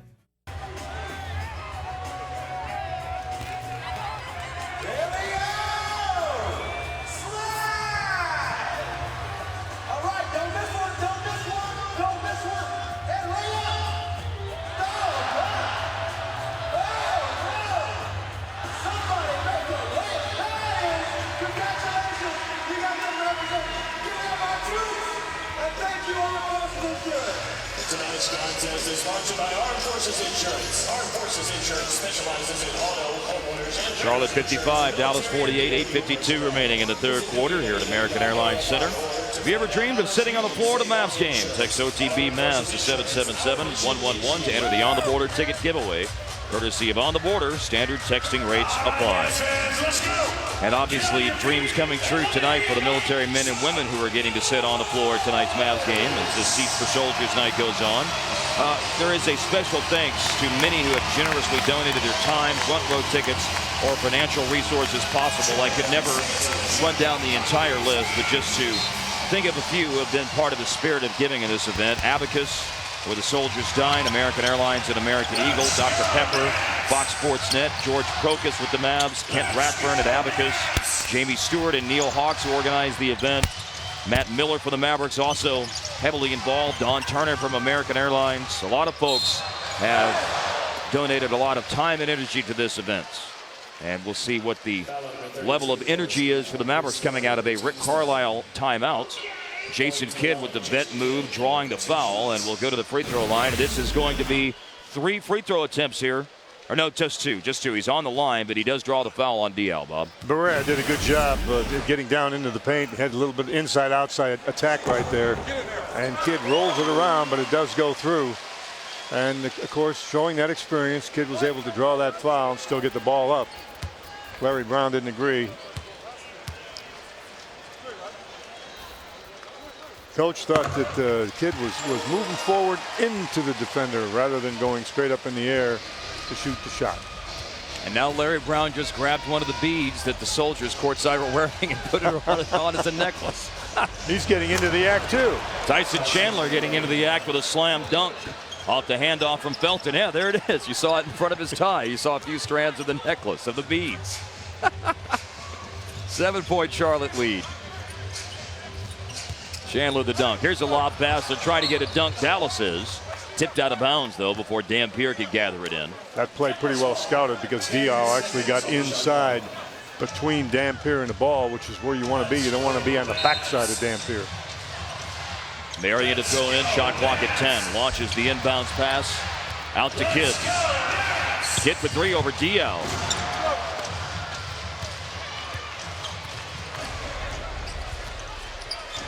Tonight has not been a case where Dallas has been loading up on three-pointers. They've only taken 8. They've made 3. Down to 10 to shoot. Double team. Diaw handoff, and it goes off Tyson Chandler. Trying to make a pretty quick, tough pass in close quarters. And the turnover committed by the Bobcats. And Dampier, I think, glanced away before he caught the pass. Really good angle at that. Yeah, really early. I mean, he looked away very, very early. Jason Terry checks in for Barea. 57-50 Charlotte. 7.5 to go in the third quarter.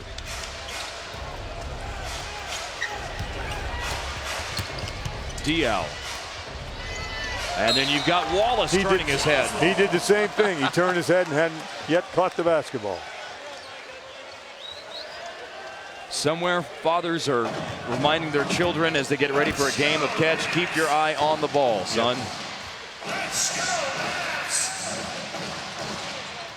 I can almost hear your father telling you that. I heard it a time or two.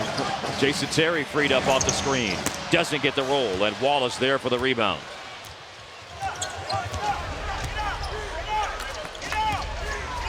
Diaw posting up. Diaw into the lane, and he gives Charlotte a 9-point advantage. You keep wondering, when is the worm going to turn here for Dallas? You want to wonder that too long, I'll tell you that. You want to get it turned. Marion doesn't get the roll on that shot.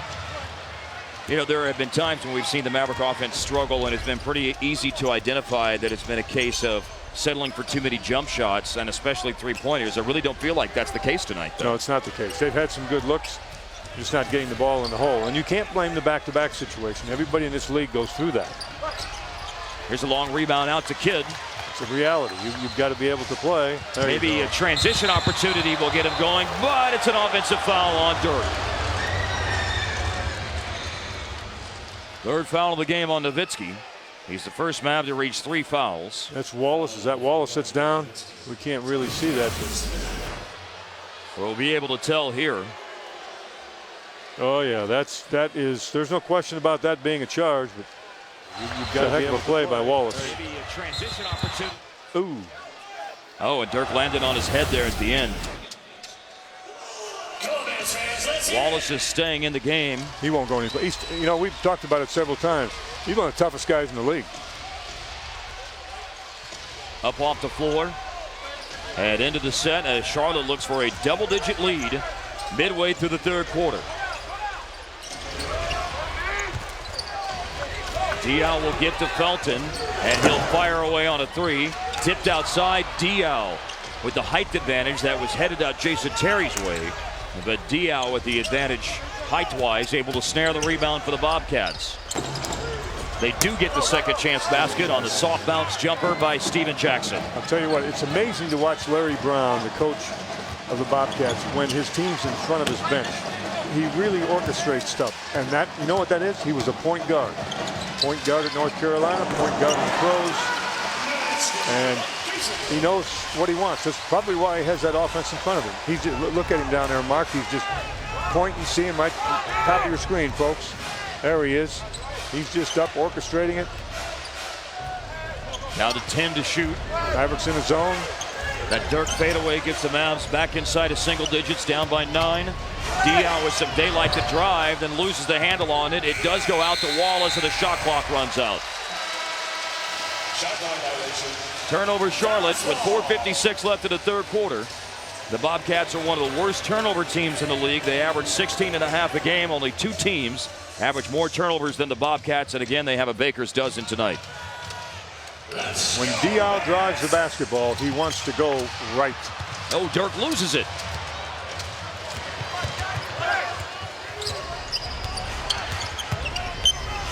Kidd with a tip pass and a steal for Dallas. Once again, Kidd makes a defensive play.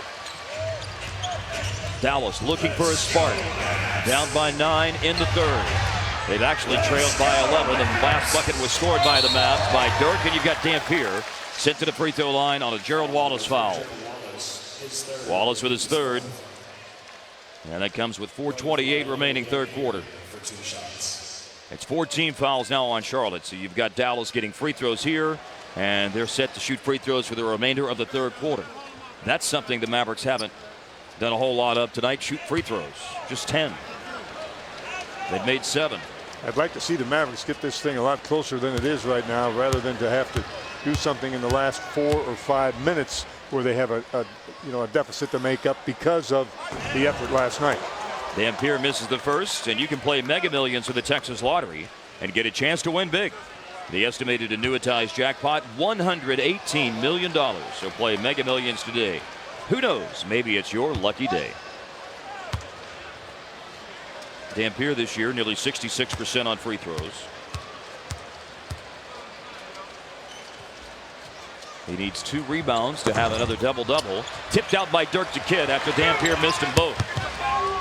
Maybe Dallas can still get 2 as that's knocked out of bounds.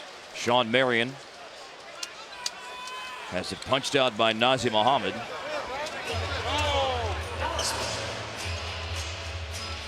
The shot clock adjusted to 19 seconds as Dallas will throw in. A discussion here between Sean Corbin and Joe Forte, the officials. Eric Dalen, the third member of the crew. And it's Kidd to take the ball out of bounds. Looking. Finds Dirk. Nice right through 2 defenders to lay it in. See how strong he went through, used his arms. He really went through there strong.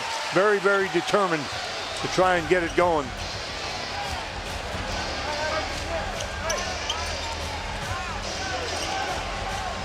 Muhammad's gone in for Chandler a moment ago. Mavericks still in the zone. They scored the last 4 points. Driving Gerald Wallace late in the shot clock. Pitched it out to Jackson. Again, a possession winds down to the end of the clock for Charlotte. They miss on the runner by Jackson, and Dampier rebounds. Dirk from Marion. Into the paint. Off the Kidd. He'll let her rip and miss from the perimeter on a three-point try. No, you don't let him. Jackson for three, but Dampier gets the rebound, and Bob, the 6th double-double of the year now for Eric Dampier. He had 6 all of last season and has his 6th in the Mavericks' 24th game of the 16th one Dampier has played. Boy, that is a shot that Dirk Nowitzki just does not miss as often as he has missed it tonight. Came up short. Charlotte rebounds. It takes time. Tough sledding tonight for the Mavericks.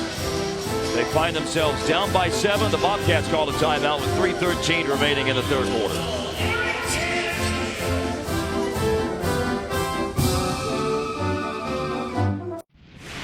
It's that time. Time for fantasy basketball.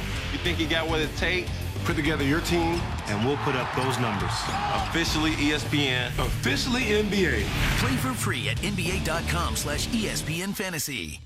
When you search for a car at Autotrader.com, we send more cars your way than anyone. A lot more cars. So you can narrow it down by model,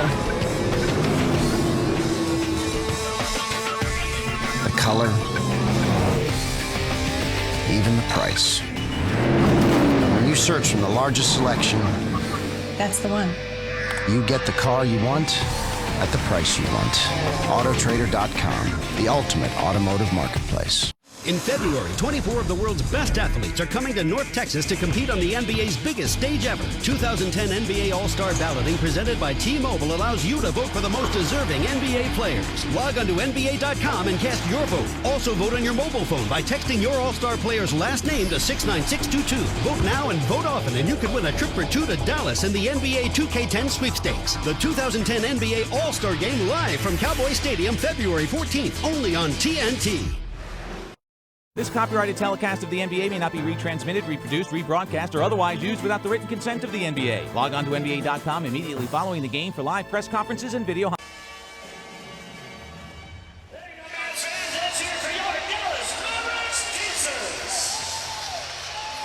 3:13 left third quarter. 61-54. Charlotte leads Dallas. At American Airlines Center, the Mavericks looking for their 17th victory of the year, but Charlotte giving them all they can handle. On the scoreboard tonight, brought to us by Jack in the Box. Utah 59, Lakers 53. Things are turning for the Lakers schedule-wise. Tonight begins a stretch of 19 out of 28 on the road after they played 17 of their first 22 at home. Phoenix, after a home win last night against Orlando, on the road tonight winning. In Denver, high-scoring game as you would expect. The Suns up 60-47 in the second quarter. A look at tonight's Jack in the Box scoreboard. Lineup change to the timeout. Quentin Ross goes in. Sean Marion out. Kid Dampier, Dirk, and Jason Terry stay on the floor.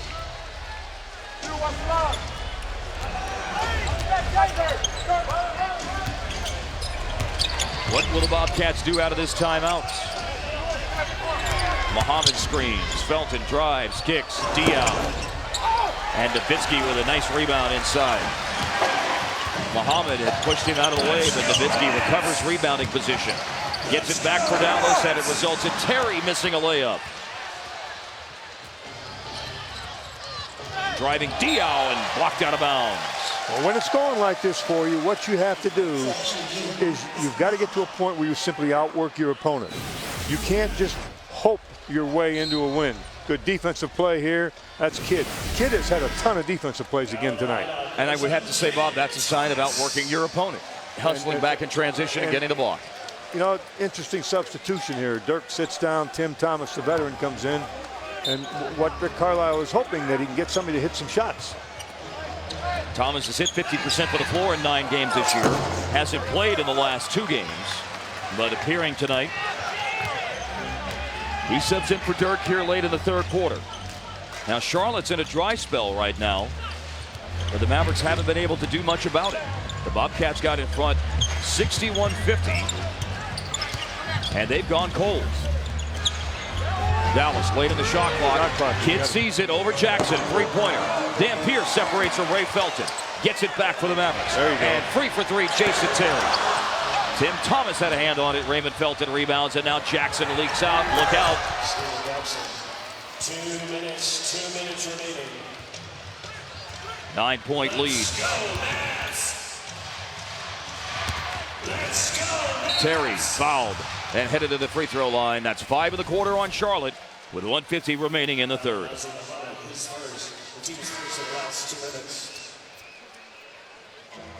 The call is on Nazir Muhammad for his first. Boris Diaw, Ray Felton go out. DJ Augustine, Stephen Graham check in. On the free throw line, Jason Terry. First free throw attempts tonight for Terry. Be a great opportunity right here for Tim Thomas to really, show you just how valuable he could be to this team. If he could step up here, obviously play some D, get a rebound or two, and hit a shot or two, and help get the Mavericks on the road to getting back to even or ahead. Terry had 16 in Miami last night. He's shooting just 36% for the floor over the last 4 games and is 1 of 7 tonight. So tough for the Mavericks to get points on the board with Howard resting tonight on the second night of a back-to-back as he's just returned from that ankle problem, of course. You've got Dirk struggling. You've got Terry struggling. Thomas checking Stephen Jackson in the zone defense. And the drive and score for Stephen Jackson. There's not a way that he can't score. He can score down low, he can post up, he can drive the ball, and he'll drive it either way. He'll drive it right or he'll drive it left. And this time here he elects to drive it left, and it's a good drive. He's quick. He is not, and he's fearless when he gets inside. He doesn't worry about contact, doesn't worry about getting hit. And as I like to say, he's a little ornery. Yes, and he's a facilitator too, Bob. He can pass it well. He was averaging 4 assists a game coming into tonight's play. Last year averaged 6.5 assists a game with Golden State. He will pass it. But that nickname, the ornery facilitator, didn't stick, fortunately for him. I'm sure glad you were listening. Driving Dampier with the finish. That just doesn't roll off the tongue, does it, Skin? Oh, of course. No. You can't roll the nickname like that. Jackson with it, and he will try a 3. Underneath, Nazir Muhammad has it back for the Bobcats. 8-point lead for Charlotte after Dampier laid it in. Got to get defensive rebounds when bad shots are taken. Down low, Wallace in the lane to Muhammad, and Ross knocked it away. Jackson scooped it up, and Wallace with a double clutch. Hard fall to the floor. Foul is called. The call is on Jason Kidd, and Wallace just hits the deck hard, but appears to be okay. Did you hear it? Yes, I heard it. I know. That's how I knew he hit the deck so hard. And we've got headset on. Foul on Dallas, second in the last 2 minutes. So they're over the limit now. It's on Jason Kidd for his second. And on the free throw line, Stephen Jackson. Wallace did go out of the game. He's in for Boris Diaw. Diaw subbed in for Wallace. All right, let's look and listen to this spill for Gerald Wallace. It actually sounded worse than it looked. Oh. Wallace out of the game. Isn't it? So wouldn't his nickname Crash at some point? Yes, absolutely. Because of plays just like that? Yep. He's fearless. I mean, he really is. He's an original member of the Bobcats. Was drafted in, taken in the expansion draft. I remember those those hated Sacramento teams just waiting for that guy to get minutes, but there weren't minutes for him. But he came out, I think, a freshman out of Alabama, if I remember. Yes, you're correct. And wouldn't get time unless somebody got hurt, and he'd play and get 10 rebounds out of nowhere. But, they just couldn't find minutes for him. Played 3 years in Sacramento, and now in his 6th season with the Bobcats.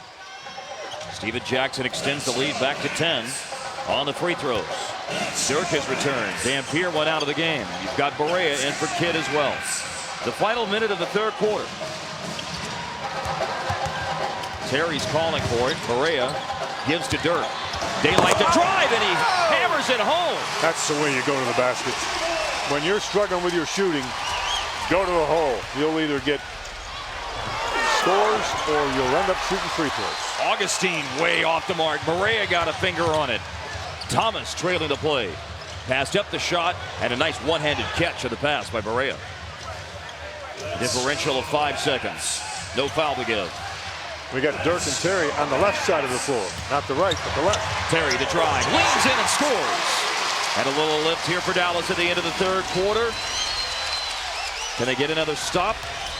Augustine into the front court. Jackson at 6 against Tim Thomas. At 4 seconds, he'll go up for a long two-pointer that he buries. Now a quick throw into Barea. Up ahead.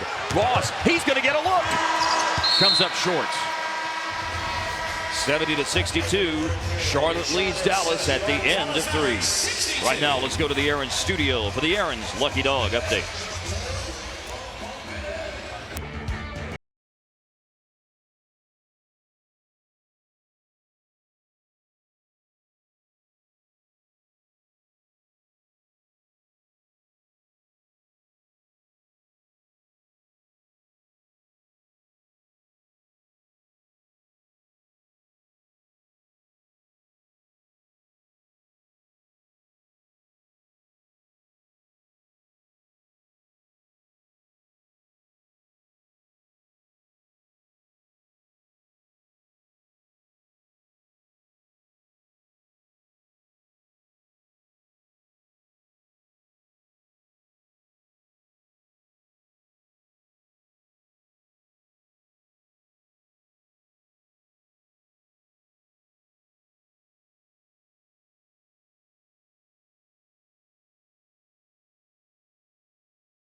Well, the holiday season, the spirit of giving, and that certainly is encapsulated tonight with the Seats for Soldiers night here at American Airlines Center. A big round of applause for them when they came into the building tonight shortly before the game. You've got folks from Brooke Army Medical Center in San Antonio, from Fort Hood, from National Guard units locally as well, sitting courtside and around the arena. And all about 1,000 tickets have been donated to men and women of the armed forces and their families tonight for this Seats for Soldiers night at American Airlines Center. You've seen some of the Maverick highlights tonight, but they'll need to put a whole reel full of highlights together here in the fourth as they look to come back from down 8. Mavericks basketball on Fox Sports Southwest at American Airlines Center. Mark Followell, Bob Ortigal, Jeff Skin Wade. And we start the fourth with the Bobcats leading Dallas 70-62. Mavs play again Monday night at home against New Orleans. Let's see if they can get something going here in the fourth quarter. 3 free throws coming for Tim Thomas. That's a nice start to the final quarter. A foul called 17 seconds into the fourth on the rookie from Xavier, Derek Brown.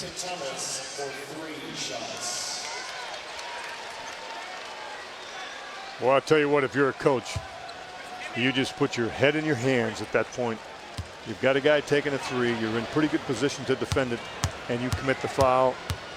Now he gets to shoot 3 free throws. Tim Thomas, 7 of 7 on free throws this year for number 7 as he hits the first of 3. And a chance to make this a 5-point game. Gerald Wallace is ready to come back in. Fouled in the act of shooting a 3-pointer by Derek Brown, so it gives Thomas 3 attempts. 2 down. And we've got another member who is here from Brooke Army Medical Center tonight, a member of our Armed Forces for Seats for Soldiers, jumping in on the live chat with Scan of the folks on the Mavs companion link on Mavs.com.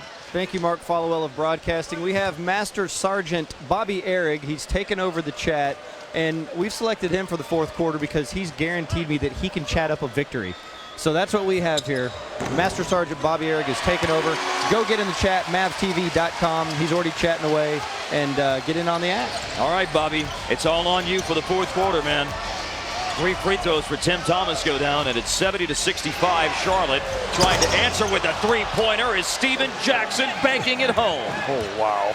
He's smiling because he did not call glass. Jackson has 25 points tonight and a foul committed by Charlotte. So they got 2 quick fouls here in the early minute, the first minute that is, of the fourth quarter. This is on DJ Augustine. He went down hard. I'd like for this fine master sergeant to meet Private First Class Jeff Skinwade and Private First Class Mark Follow-Up. Did you say Private No Class Jeff Skinwade? Jason Terry to trigger in. So 2 quick fouls on Charlotte. Keep an eye on that situation as the Mavs try to get Charlotte in foul trouble here in the fourth and score at the free throw line.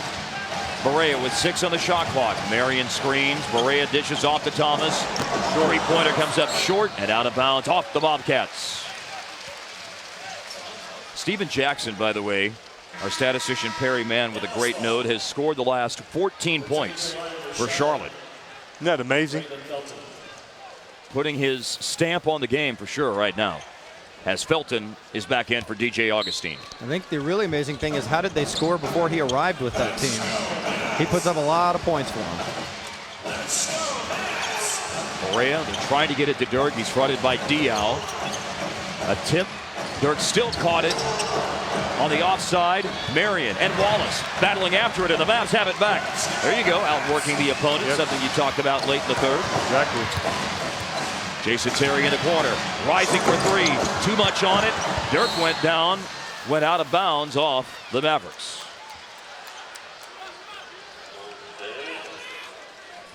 Nowitzki leads Dallas with 18, but he's needed 19 shots to get there tonight, making only 7. And Jason Terry still having a rough go of it. 2 for 9, 6 points.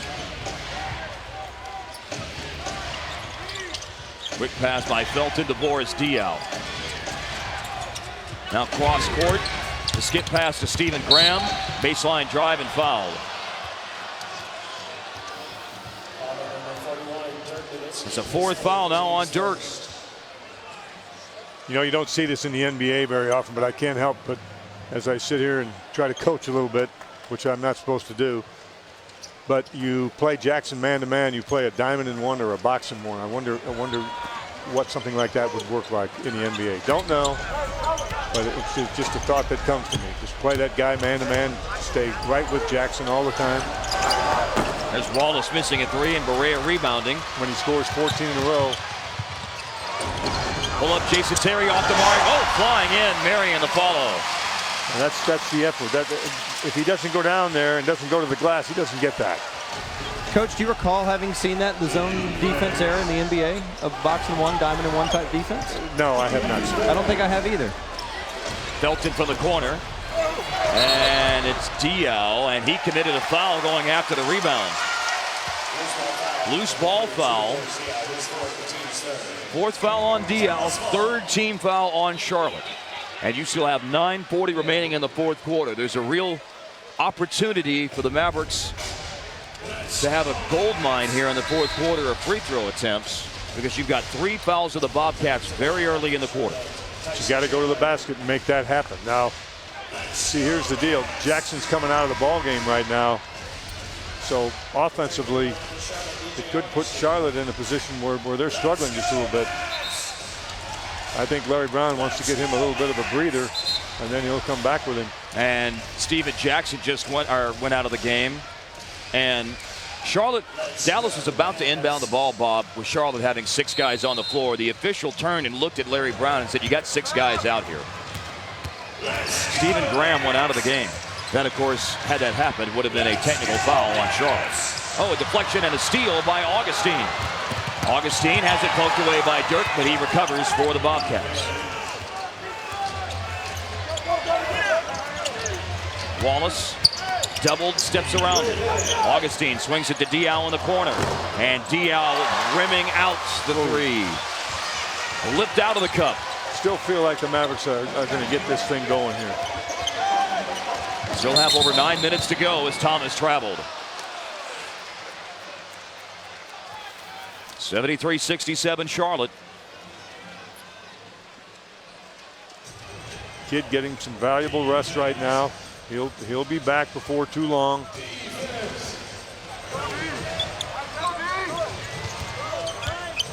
Wallace into the paint, loses the handle. Dirk gets the steal. Barea comes up with a loose ball.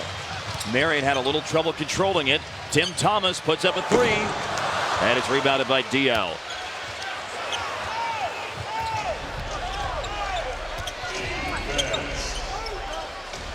The Mavs have been trying more threes as this game has gone along, and they're not falling. They are 3 of 15 beyond the arc. No one put a body on Tyson Chandler. He got loose in the paint for the offensive rebound. When Chandler grabbed that rebound, I was thinking, I'd like to see Damp, and I look up, and Big Damp is going to the scorer's table right now. Right there, you're going to see him. Dial drives and finishes. And a timeout taken here by Rick Carlisle. 8:14 remaining. Mavericks have trailed for the duration of the second half, and they're down by 8 with this break of the action.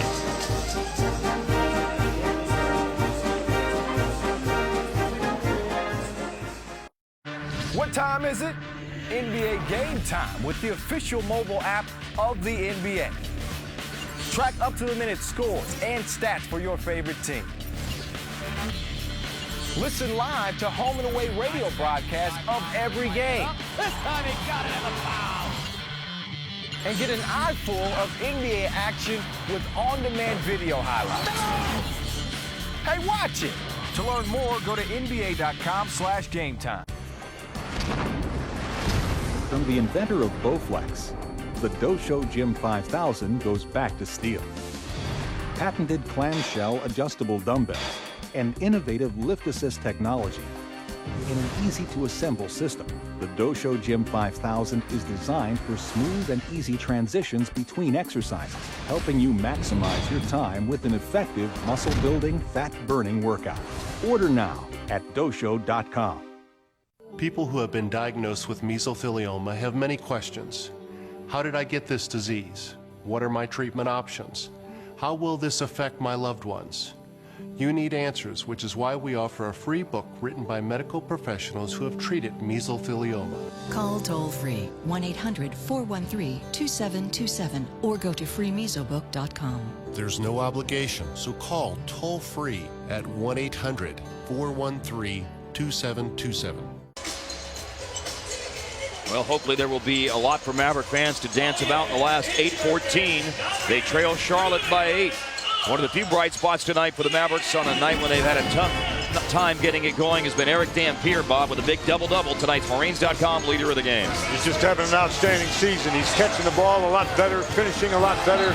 He's blocking more shots, getting more rebounds. Every phase of the game, Dampier is better this year than he has been in recent years. And it's just too bad he had that period of time where he had to lay out and miss a few games, but he is back in the game right now. It could be a real factor down the stretch, Mark. Subs in with 8:14 left. He's talking with the official Sean Corbin as he gets ready to go in. Dirk, Marion, Terry, Kidd, and Dampier on the floor. Let's go, Kidd's returns. We've got 8:10 left as Kidd walks it up the floor. Boris Diaw scored for Charlotte before the timeout. There's 4 team fouls now on the Bobcats. So 8:02 left. On the next foul, the Mavericks are sitting pretty with free throw attempts for the rest of the quarter. Which is why you want to make it a marathon of going to the basket. Be very active, be lively, go to the basket. So you can either finish around there, you can draw and kick by going to the basket, you can get to the free throw line. Everything that happens when you do that is good. Jason Terry pulls the trigger. Jumper goes in. Just the third make in 11 tries for Jason Terry. The Dallas is back within 6. Oh, nobody in the middle at all. Wow. Outside, though, to Augustine. Now Dial back inside again to score. He had that the first time and elected not to take it. The Mavs have not been able to really get past 5 or 6 points in terms of the deficit here in the second half. Charlotte's done a pretty good job of keeping them at bay in that regard. Sean Marion taping it to himself, and a loose ball foul, which will put Marion on the line. Terry missed the shot, but Marion battling after the rebounds. Fourth foul on Gerald Wallace, and 5 in the quarter. You know, we just had a good shot of Larry Brown a moment ago as Marion gets to go to the free throw line. There he is again. If you're just tuning in and wondering, why does it look like Larry Brown just went to Mardi Gras and has those beads on? That's a necklace that one of the guys was wearing for Seats for Soldiers here tonight, sitting on the front row. They've got plenty of those necklaces on tonight, the beads, and Larry Brown grabbed one of them, having a good time with those guys in the third quarter. Well, it's a giving time of the year. You've been saying that several times tonight. Yes. So, you know, one of the soldiers gave Larry Brown. Yeah, here it is. Where are these beads? There you go. Great timing. What about those guys in the truck coming? I mean, you say something and they get the shot right now. I kind of like that Larry Brown and Mardi Gras idea. That's a reality TV show I could get sold. Pitch it to NBA TV, man. You never know. I'm on it. Yeah, the Mavericks have gone back man to man, and they have put Kidd on Jackson. Very interesting. Terry just had to switch on. Then they're going to double him. They're going to double Jackson a little too. Here's Jackson on the drive, absorbs the contact, doesn't get the finish. Marion saves it into Dirk. Marion just with hard work on both ends of the floor. Got an offensive rebound and got fouled to earn 2 free throws. Saved that ball into Dirk. That's officially credited as a rebound for Marion, his 10th of the game. He has his second double-double of the year. Foul on Steven Jackson, just as it looked like Dirk was about to lose the ball. The foul is called on Jackson, and that is Jackson's third. Beg your pardon, just a second.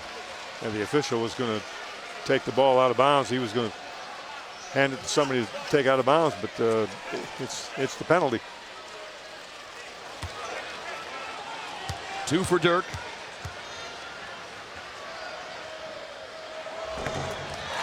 Tonight to the free throw line. Nowitzki now 5 of 7, 1 point away from 20 for the night. By the way, he's made another move up the ladder tonight on the NBA's all-time scoring list. He passed John Stockton for 34th all-time. And next up, time left. Yes, oh, absolutely. He's just over 19,720 points. So next stop, 20,000. No player sitting between Dirk and 20,000 points. Ray Allen this week just moved past 20,000. Loose ball. Felton came away with it. Now you've got 8 to shoot for Jackson, and he is fouled by Kidd. Third on Kidd. Dirk's 2 free throws have put Dallas within 4. It's not easy to guard Jackson because he's so active. He never, I mean, I don't think the guy ever sleeps. Or if he does, when he does, he's moving all over the place. Sensing the importance of the possession for his team, Larry Brown takes a timeout for Charlotte. 6:24 remaining. The Bobcats lead in Dallas by 4.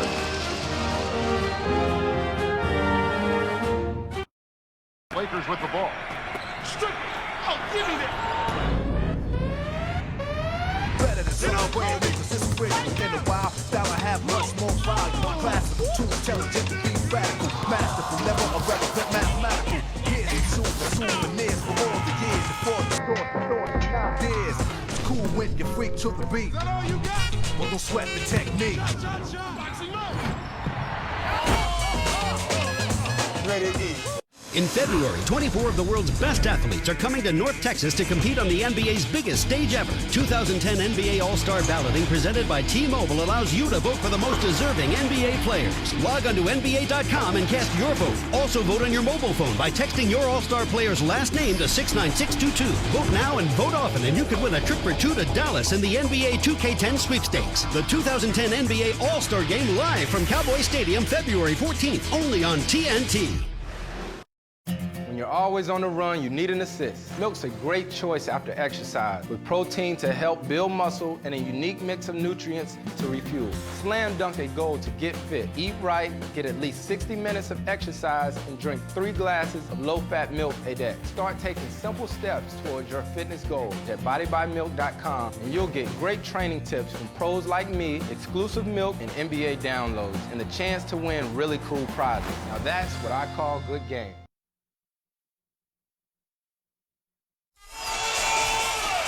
The Mavs on Fox Sports Southwest are brought to you by Southwest Airlines.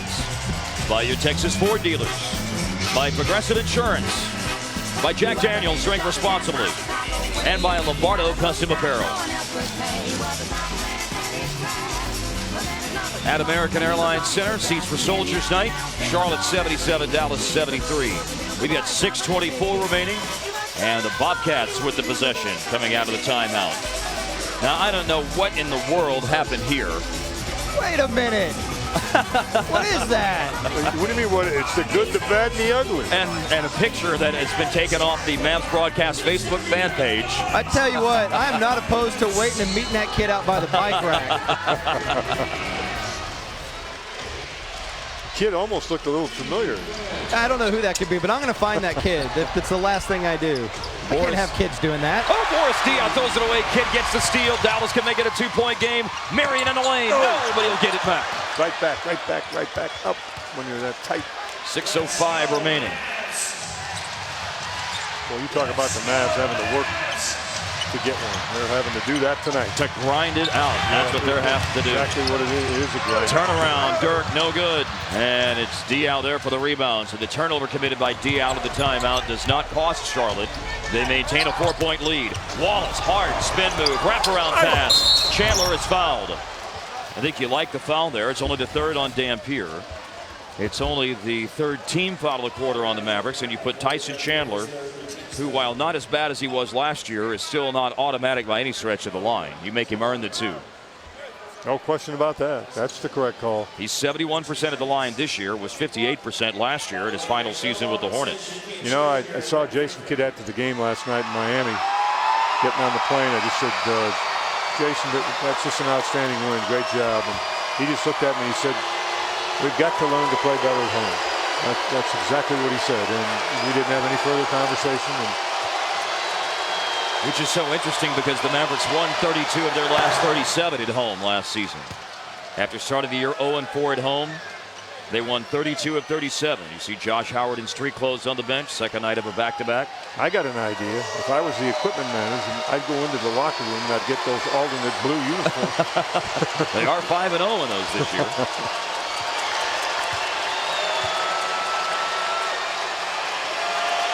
You got to get this miss back, and he didn't miss it. Chandler made them both. You see the lineup for Dallas on the floor here with 5:40 remaining and counting. The lead creeps back up to 6 on the free throws by Tyson Chandler. Dirk with a spin move and a scoop layup that he misses. Has it back, tight ropes the baseline, tosses it out to Terry. The 3 is no good, but Dampier battles and has it back for the Mavericks. Now Marion drives, it draws a foul. Well, I tell you what, Dirk misses one that he normally doesn't miss. Terry gets a good look at a 3. It doesn't go in. It's been one of those kinds of nights that you have to battle through that. You must find a way. But you won't find a way, Mark Skin. You won't find a way if you don't believe. You have to believe in your head and in your heart that you can win. Marion makes the first of 2. It's a night now where Dallas, you had talked in the second half that the Mavericks would have to outwork Charlotte to win the game. They do have 15 offensive rebounds. Now, there have been a lot of offensive rebounds to go out and get, with Dallas shooting 38% tonight, but they do have 15 offensive boards. And that's a very impressive number. You'd like for it not to be that many because it would mean you were making more shots. 9 of 9 from the line here in the fourth. 4-point game as Marion made them both. Jackson floats it to Felton. Felton drives, and on the reverse, he's fouled, and it will go to the line. Now you've got Charlotte attacking the basket on the last couple of possessions. Kidd and Dampier with a real hard trap on Jackson out front. 4th foul on Dampier. Very competitive out there now. Really, it's physical. And 2 teams not willing to give up. 4th team foul on Dallas.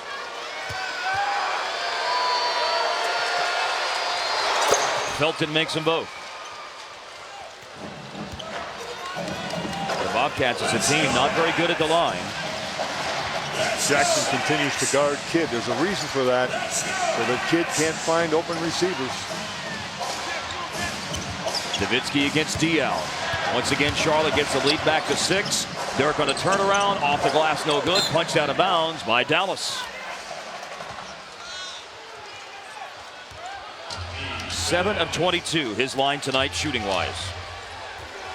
And Jason Terry's 3 for 13. And there's your story so far. So far, still 4.5 minutes remaining, right. and a 6-point lead. So still plenty of open space in that window of opportunity. See, there's a double on Jackson again. And you've got Diaw floating one down the lane, and it's rebounded by Marion.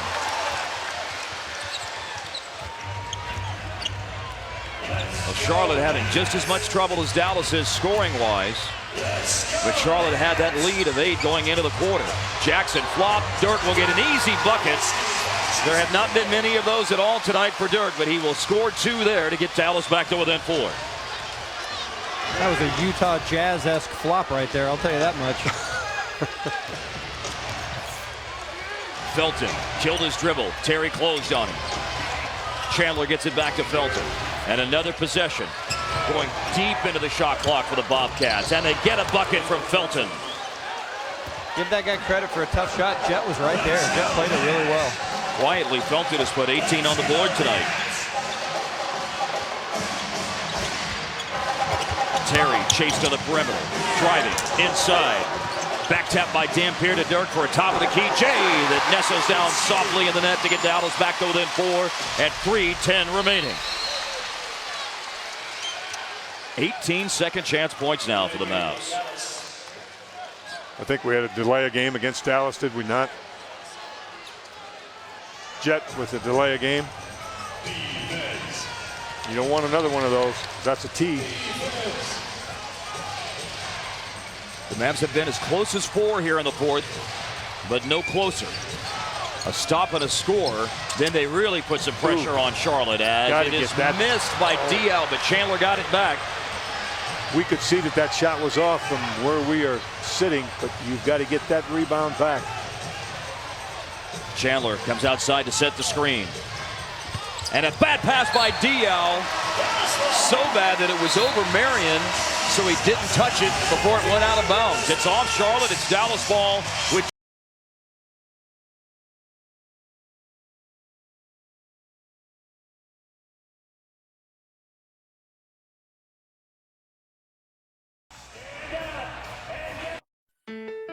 In 1934, we introduced the multivitamin multi-mineral to America.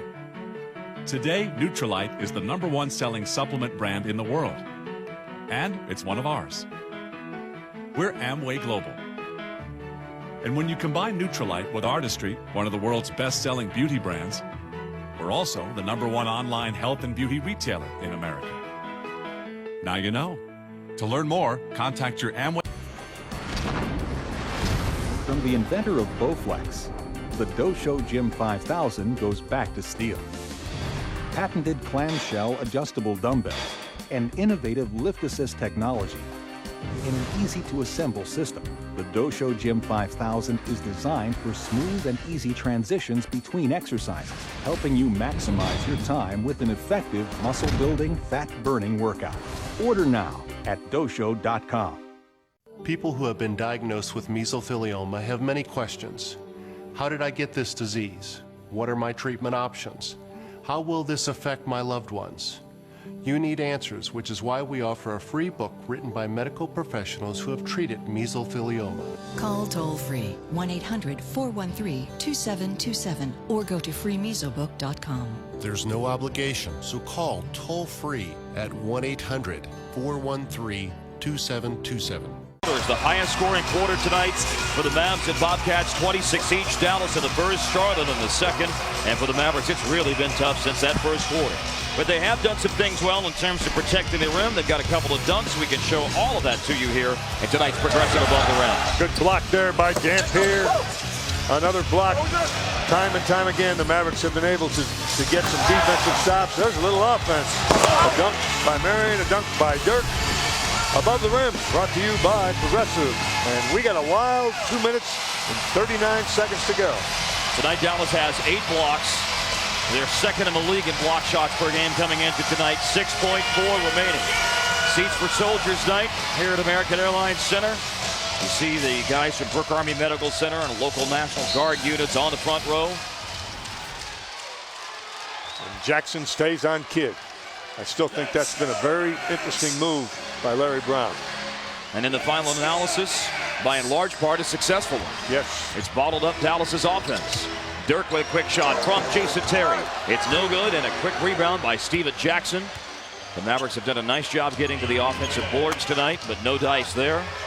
And Charlotte can run this down to under 2 minutes remaining. That's a shot you would love to have for Dirk. That's out of bounds. Ball. Charlotte keeps leaving the door open, missing shots, turning the ball over. They've got 18 turnovers. This game is there for the taking for Dallas if they can hit shots in the final 2 minutes or get to the free throw line. Dirk comes up short. Offensive rebound, Sean Marion. Big three. Dallas needs it. Jason Terry can't get it to go. And then it is off Dirk, out of bounds with 1:48 remaining. Yeah, you had Dirk with a look. You had Jason Terry with a look. The shots just have not fallen. Let's take a look at that. That's Jason Terry with a shot. Ball back to Charlotte. They said Dirk hit it out of bounds. You can review that since you're in the last 2 minutes, but Eric Dalen, there has to be doubt in the official's mind, and obviously he didn't feel like there was any doubt. 7 on the shot clock. Dribble drive. Gerald Wallace got fouled and will go to the line. Sean Marion's first.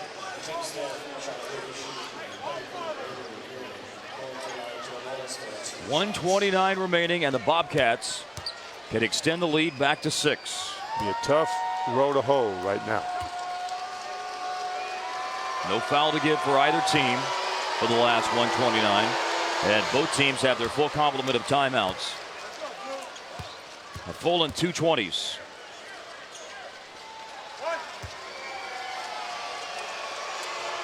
Dallas in the second half has had a tough time from long range.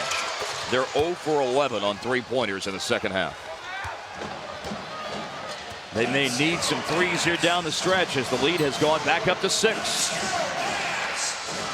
Nowitzki quickly driving on Diao, and that will roll home with 1:17 to go.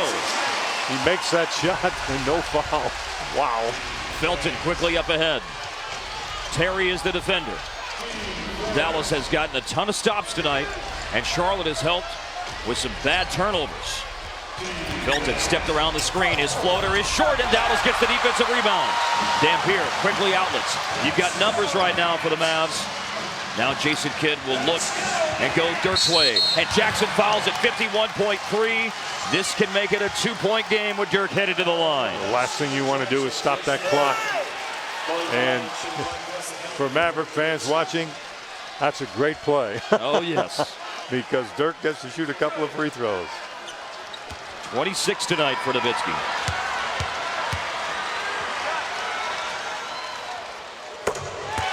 One possession game. You know what, all these soldiers, they might just love to see an extra 5 minutes tonight. What do you think about that? It's certainly in play right now. 2 for 2. 85-83 Charlotte. Dallas has not led in the second half. They're down by 2. No foul to give. Felton bumps Terry. Watch Jackson. Steven Jackson. Kidd working so hard against him defensively. Yes, he is. It's Jackson, who hasn't scored since he had that run of 14 straight, but now he'll put up a jumper with the game on the line, and he misses. 30 seconds to go as Dirk got the rebound. Into the front court, and a timeout is taken by Dallas at 25.2. Looking for the tie or the lead if they hit a 3. The Mavericks call time at 25.2 remaining. We'll step aside as well. The Bobcats lead down to 2. Oh, man. My family back in Wisconsin's not going to believe this. Gilbert Arenas. Would you like a bite? No, thank you. I don't want to grill it on the hibachi for you. I love your outside game, man. I love your three-pointers. Fantastic. You know what? I've been working on my outside game. Watch this. Rainbow! Raining threes! Will he make it? Sorry, I'm sorry, sir. You know the meter's still running. Yeah, you're a good play. Defender! Over his head! Oh! My name is Jesus Prairie, We own a company called Architectural Solutions. It's actually developed into a full-blown architectural company. If it ever got to a big brand name company, that's great. But if it's stayed exactly where it's at and the employees are happy and we live a good life, that's good enough for me. We are educators helping people build a foundation for the rest of their lives. ITT Technical Institute, education for the future. To find out more, call 1-800-969-7706. It's Mavericks ball coming out of this timeout. They got the stop they needed on the last possession because of Jason Kidd's hard work defensively against Steven Jackson. Well, that's Kidd. You see in the lower right-hand screen, number 2, guarding Jackson, number 1. Kidd right up tight on him, really trying to put pressure on. He actually caused Jackson take an off-balance shot. Jackson leaning just a little bit to his right because of the pressure that he felt from Kidd. Look at this. Kidd really battling him. Stays right up tight. Now Kidd, strong on his left side, causes Jackson to lean a little bit to the right. So he didn't get the score up and go straight up in the air. Dallas still has 2 20-second timeouts remaining. They just used their full. Charlotte has all 3 of their timeouts, a full and 2 20s. Jason Terry to take the ball out of bounds with Marion, Kidd, Dirk, and Dampier on the floor. A 2 to tie, a 3 to go in front. 85-83 Charlotte. It's Kidd against Jackson. That's been the matchup all night long. Nowitzki, defended by Morris Diaw. Off the elbow. Dirk to drive, spins back to the paint, fades, tough shot, and he rolls home. He got the shooter's bounce at 10.9 remaining.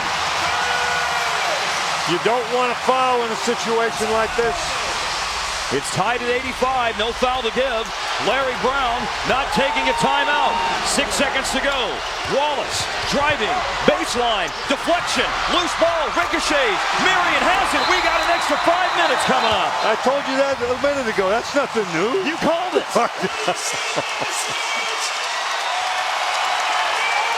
The Mavericks tie it with 10.9 remaining. Dirk Nowitzki. And they will play 5 extra minutes at home against the Charlotte Bobcats. What a night for the Soldiers. Absolutely. And what a night for Dirk Nowitzki. Tough going all night long. They're coming to life for the 4th quarter. Stick around. We got 5 more coming your way on Fox Sports Southwest.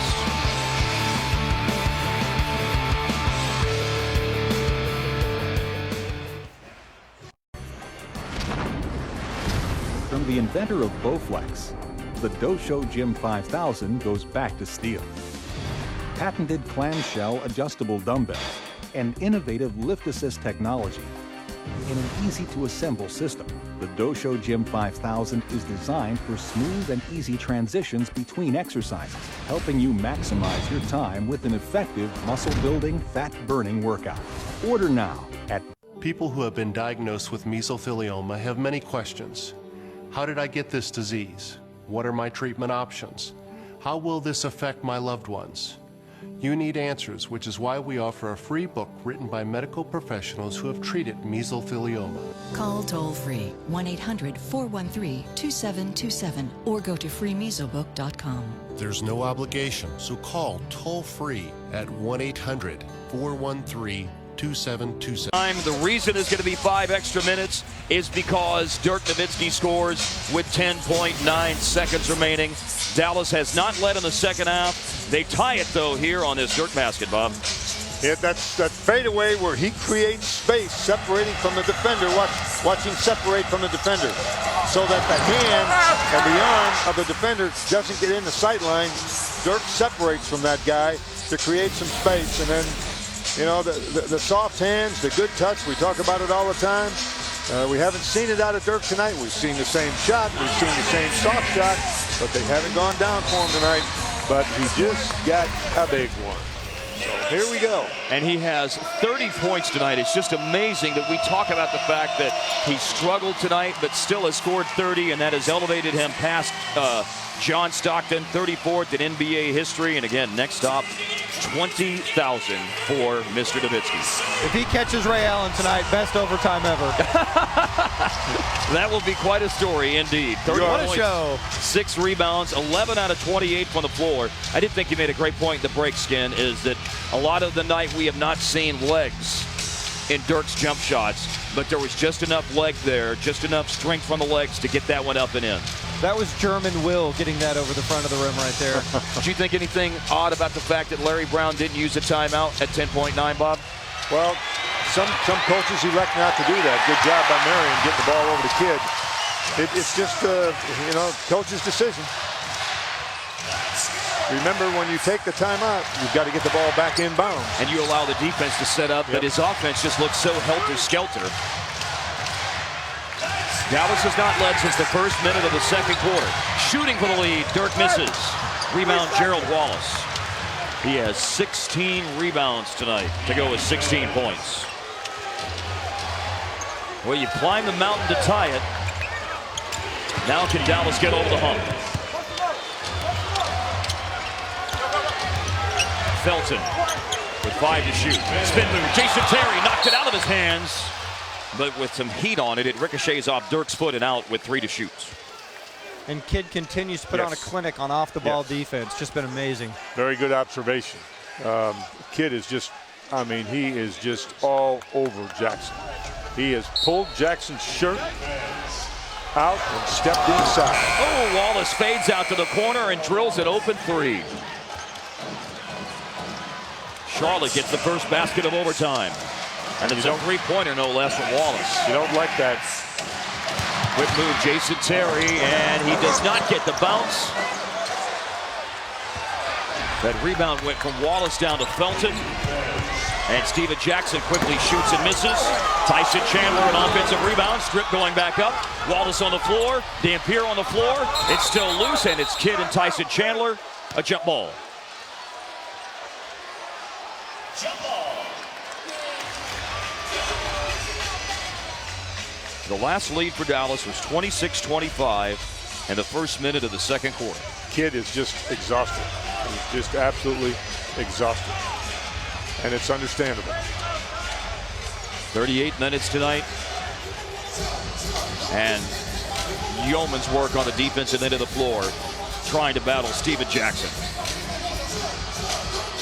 So Tyson Chandler obviously with the decided height advantage here. Terry and Marion need to try and knife in between Felton and Wallace, if at all possible. Sean Corbin will handle the toss. That's it. They do, right. And the Mavericks get it. That's right where Terry and Marion had to go. They had to knife in between that. Jason Terry quickly pulls the trigger, and it's Sean Marion getting it back. Puts it up and scores. 1-point game. Marion and Terry make the play to get the jump ball, and then it's Marion with the follow. 1-point game. A call on Dallas, their first foul of overtime. Second chance points. Such a major factor in the game tonight for Dallas. It's why they were able to force overtime. Watch Marion here. Going to get this rebound. And he's so quick up off the floor, you can't begin to pressure the shot. Second double-double this year with 15 points and a season-high 14 rebounds for Marion. And now he defends Gerald Wallace. Backing in the paint. Comes up short and Dampier rebounds. You get a chance for the lead here.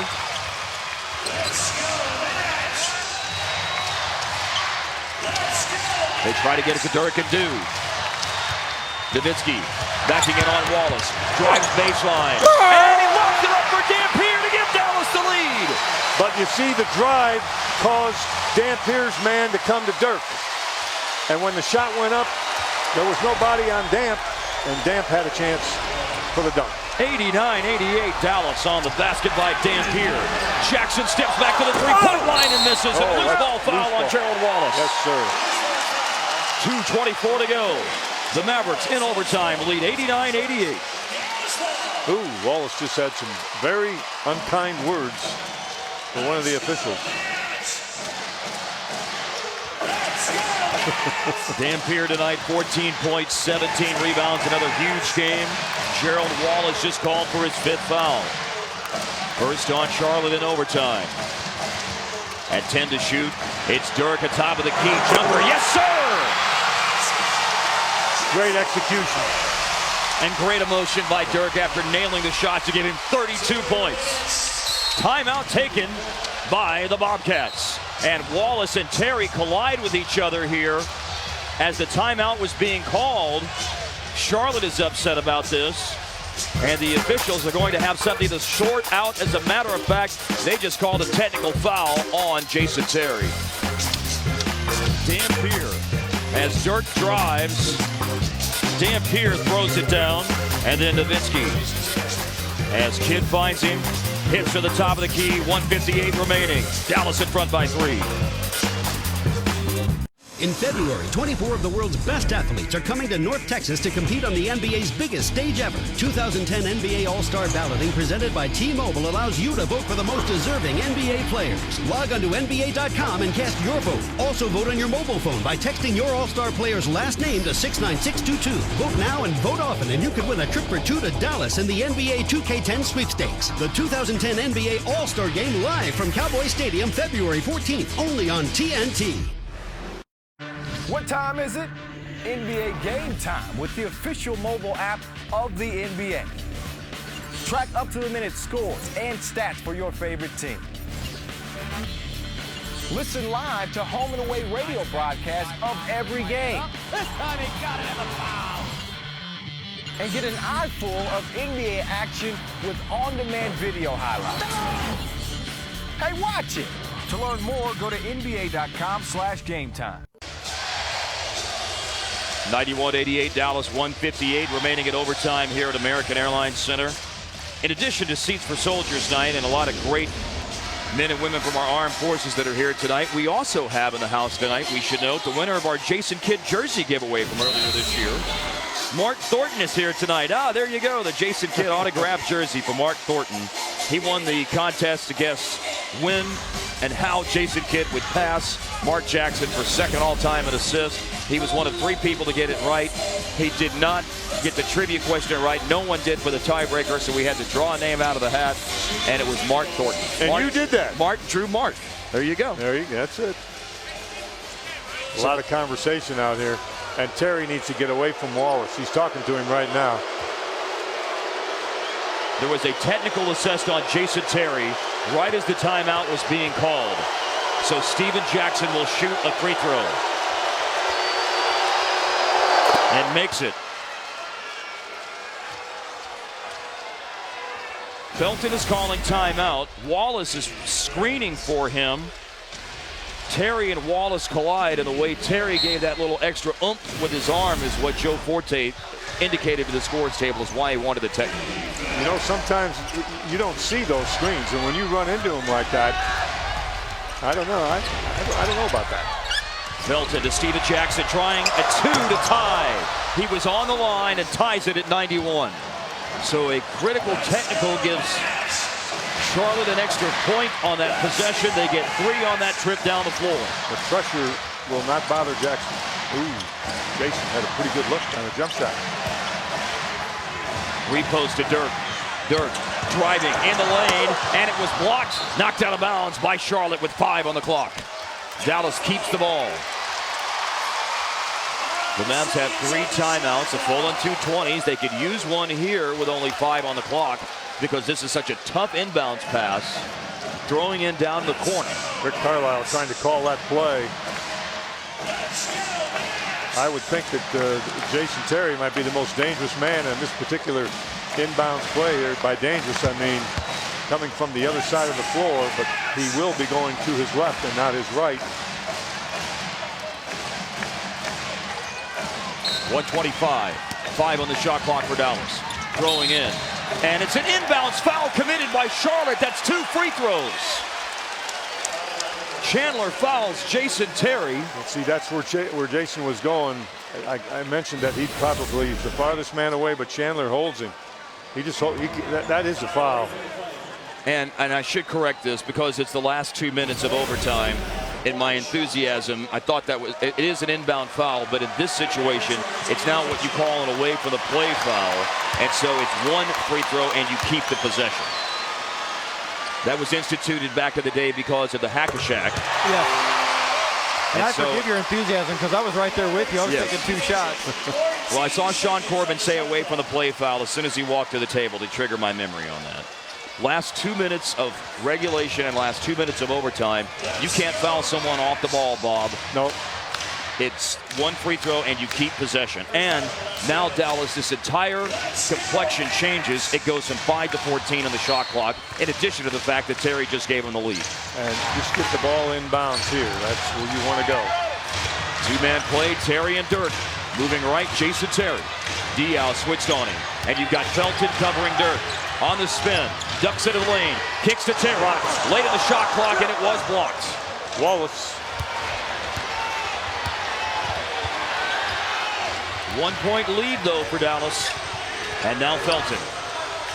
Out front with 1 minute to go. Steps around a screen. He'll put up a two for the lead and hit at 56.7. Charlotte goes in front. And a timeout taken by Dallas. Timeout, Dallas. Come on, Mavs fans. Well, Charlotte, you got to hand it to them because it looked like they were on the ropes when Dallas was in front by 3 early in overtime, but they've come back to go in front.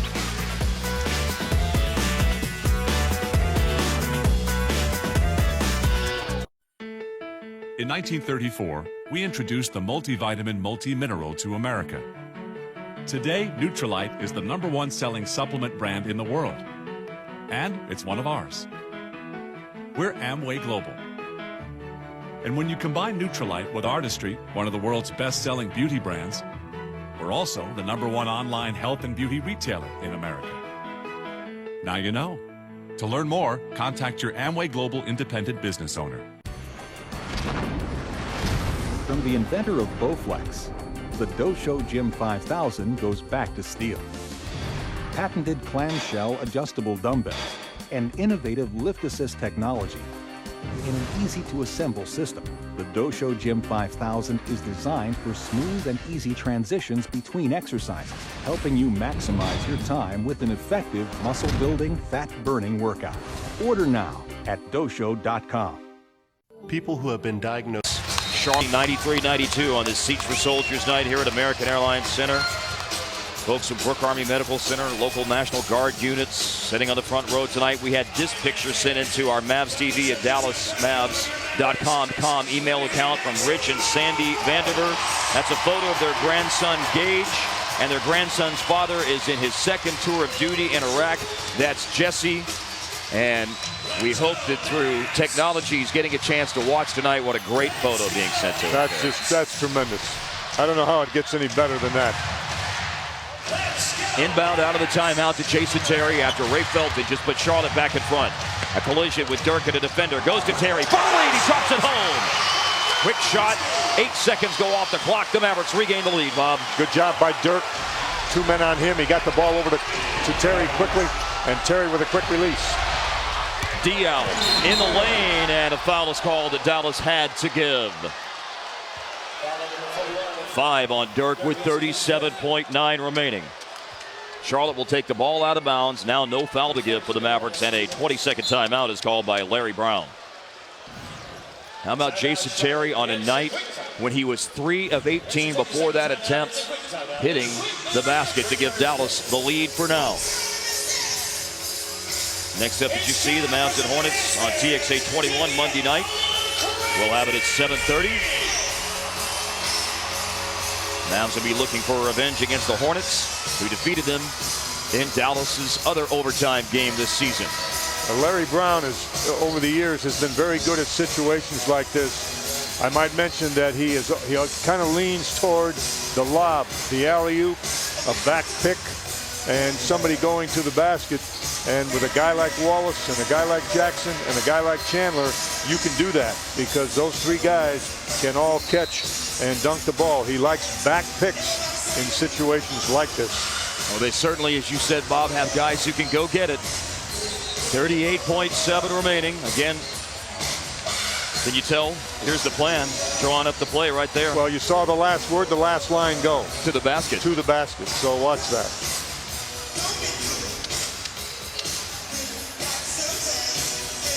Good shot from our camera crew and our guys in the truck tonight.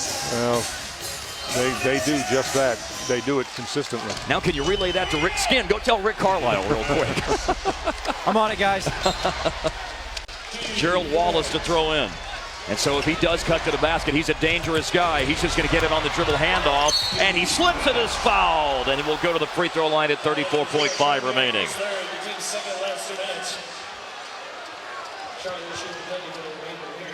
Marion with his third foul.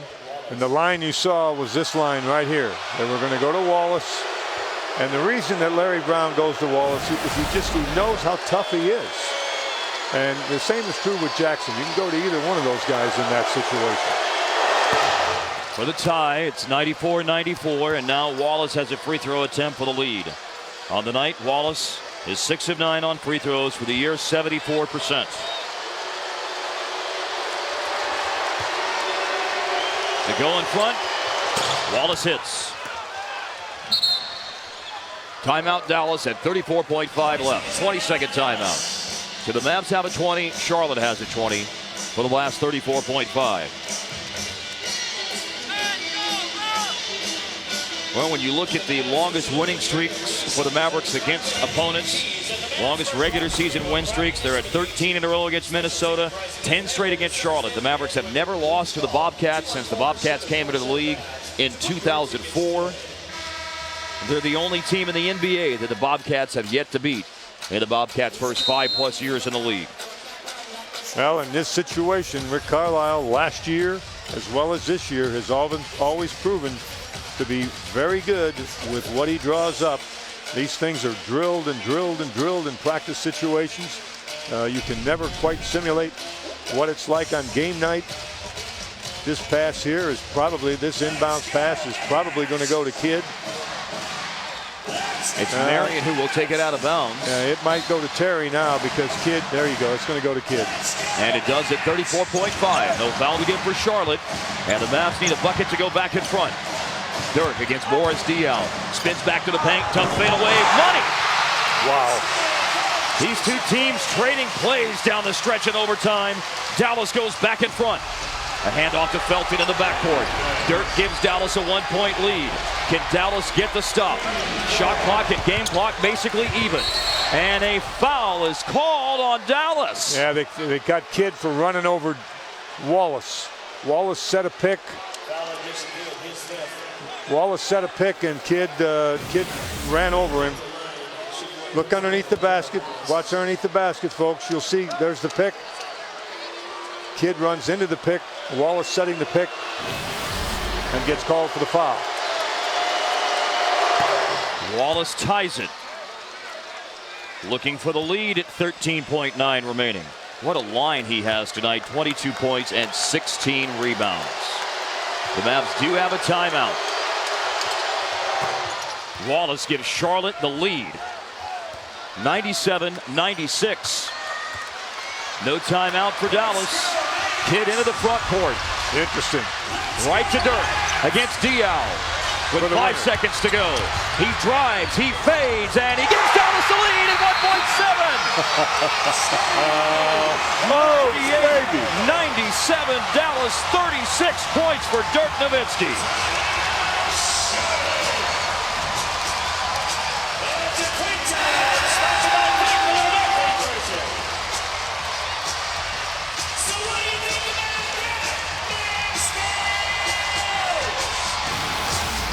It's an isolation right here in the middle of the floor. You don't see anybody else in the way. Nowitzki to his left. Pulls up, fades a little bit, separates, as we've talked about many, many times, creating some space and a better look. Now, if you're not a 7-footer with that defender on you, you don't get that good a look. If you're 6'6", 6'7", 6'9", that look is not the same. But at 7 feet with the ability to handle the ball, Rick Carlisle made that call and never took the timeout. There was one point I can remember looking at the box score, Bob, and Dirk was 7 out of 22. He has since made 7 out of his last 12. He made big buckets late in regulation, hit big free throws, and gives Dallas the lead with 1.7 to go. Now Charlotte's out of timeouts. You've got Wallace taking the ball out of bounds. You've got a 7-footer and Dirk guarding the inbounds pass here. And you want the pass to go away from the basket. Wallace. You don't want it to go toward the basket. Looking, throws it to Jackson. Over Kidd. The turnaround is off the mark, and it's all over. Dallas has won it on Seats for Soldiers night in a grinded-out, unbelievable fashion.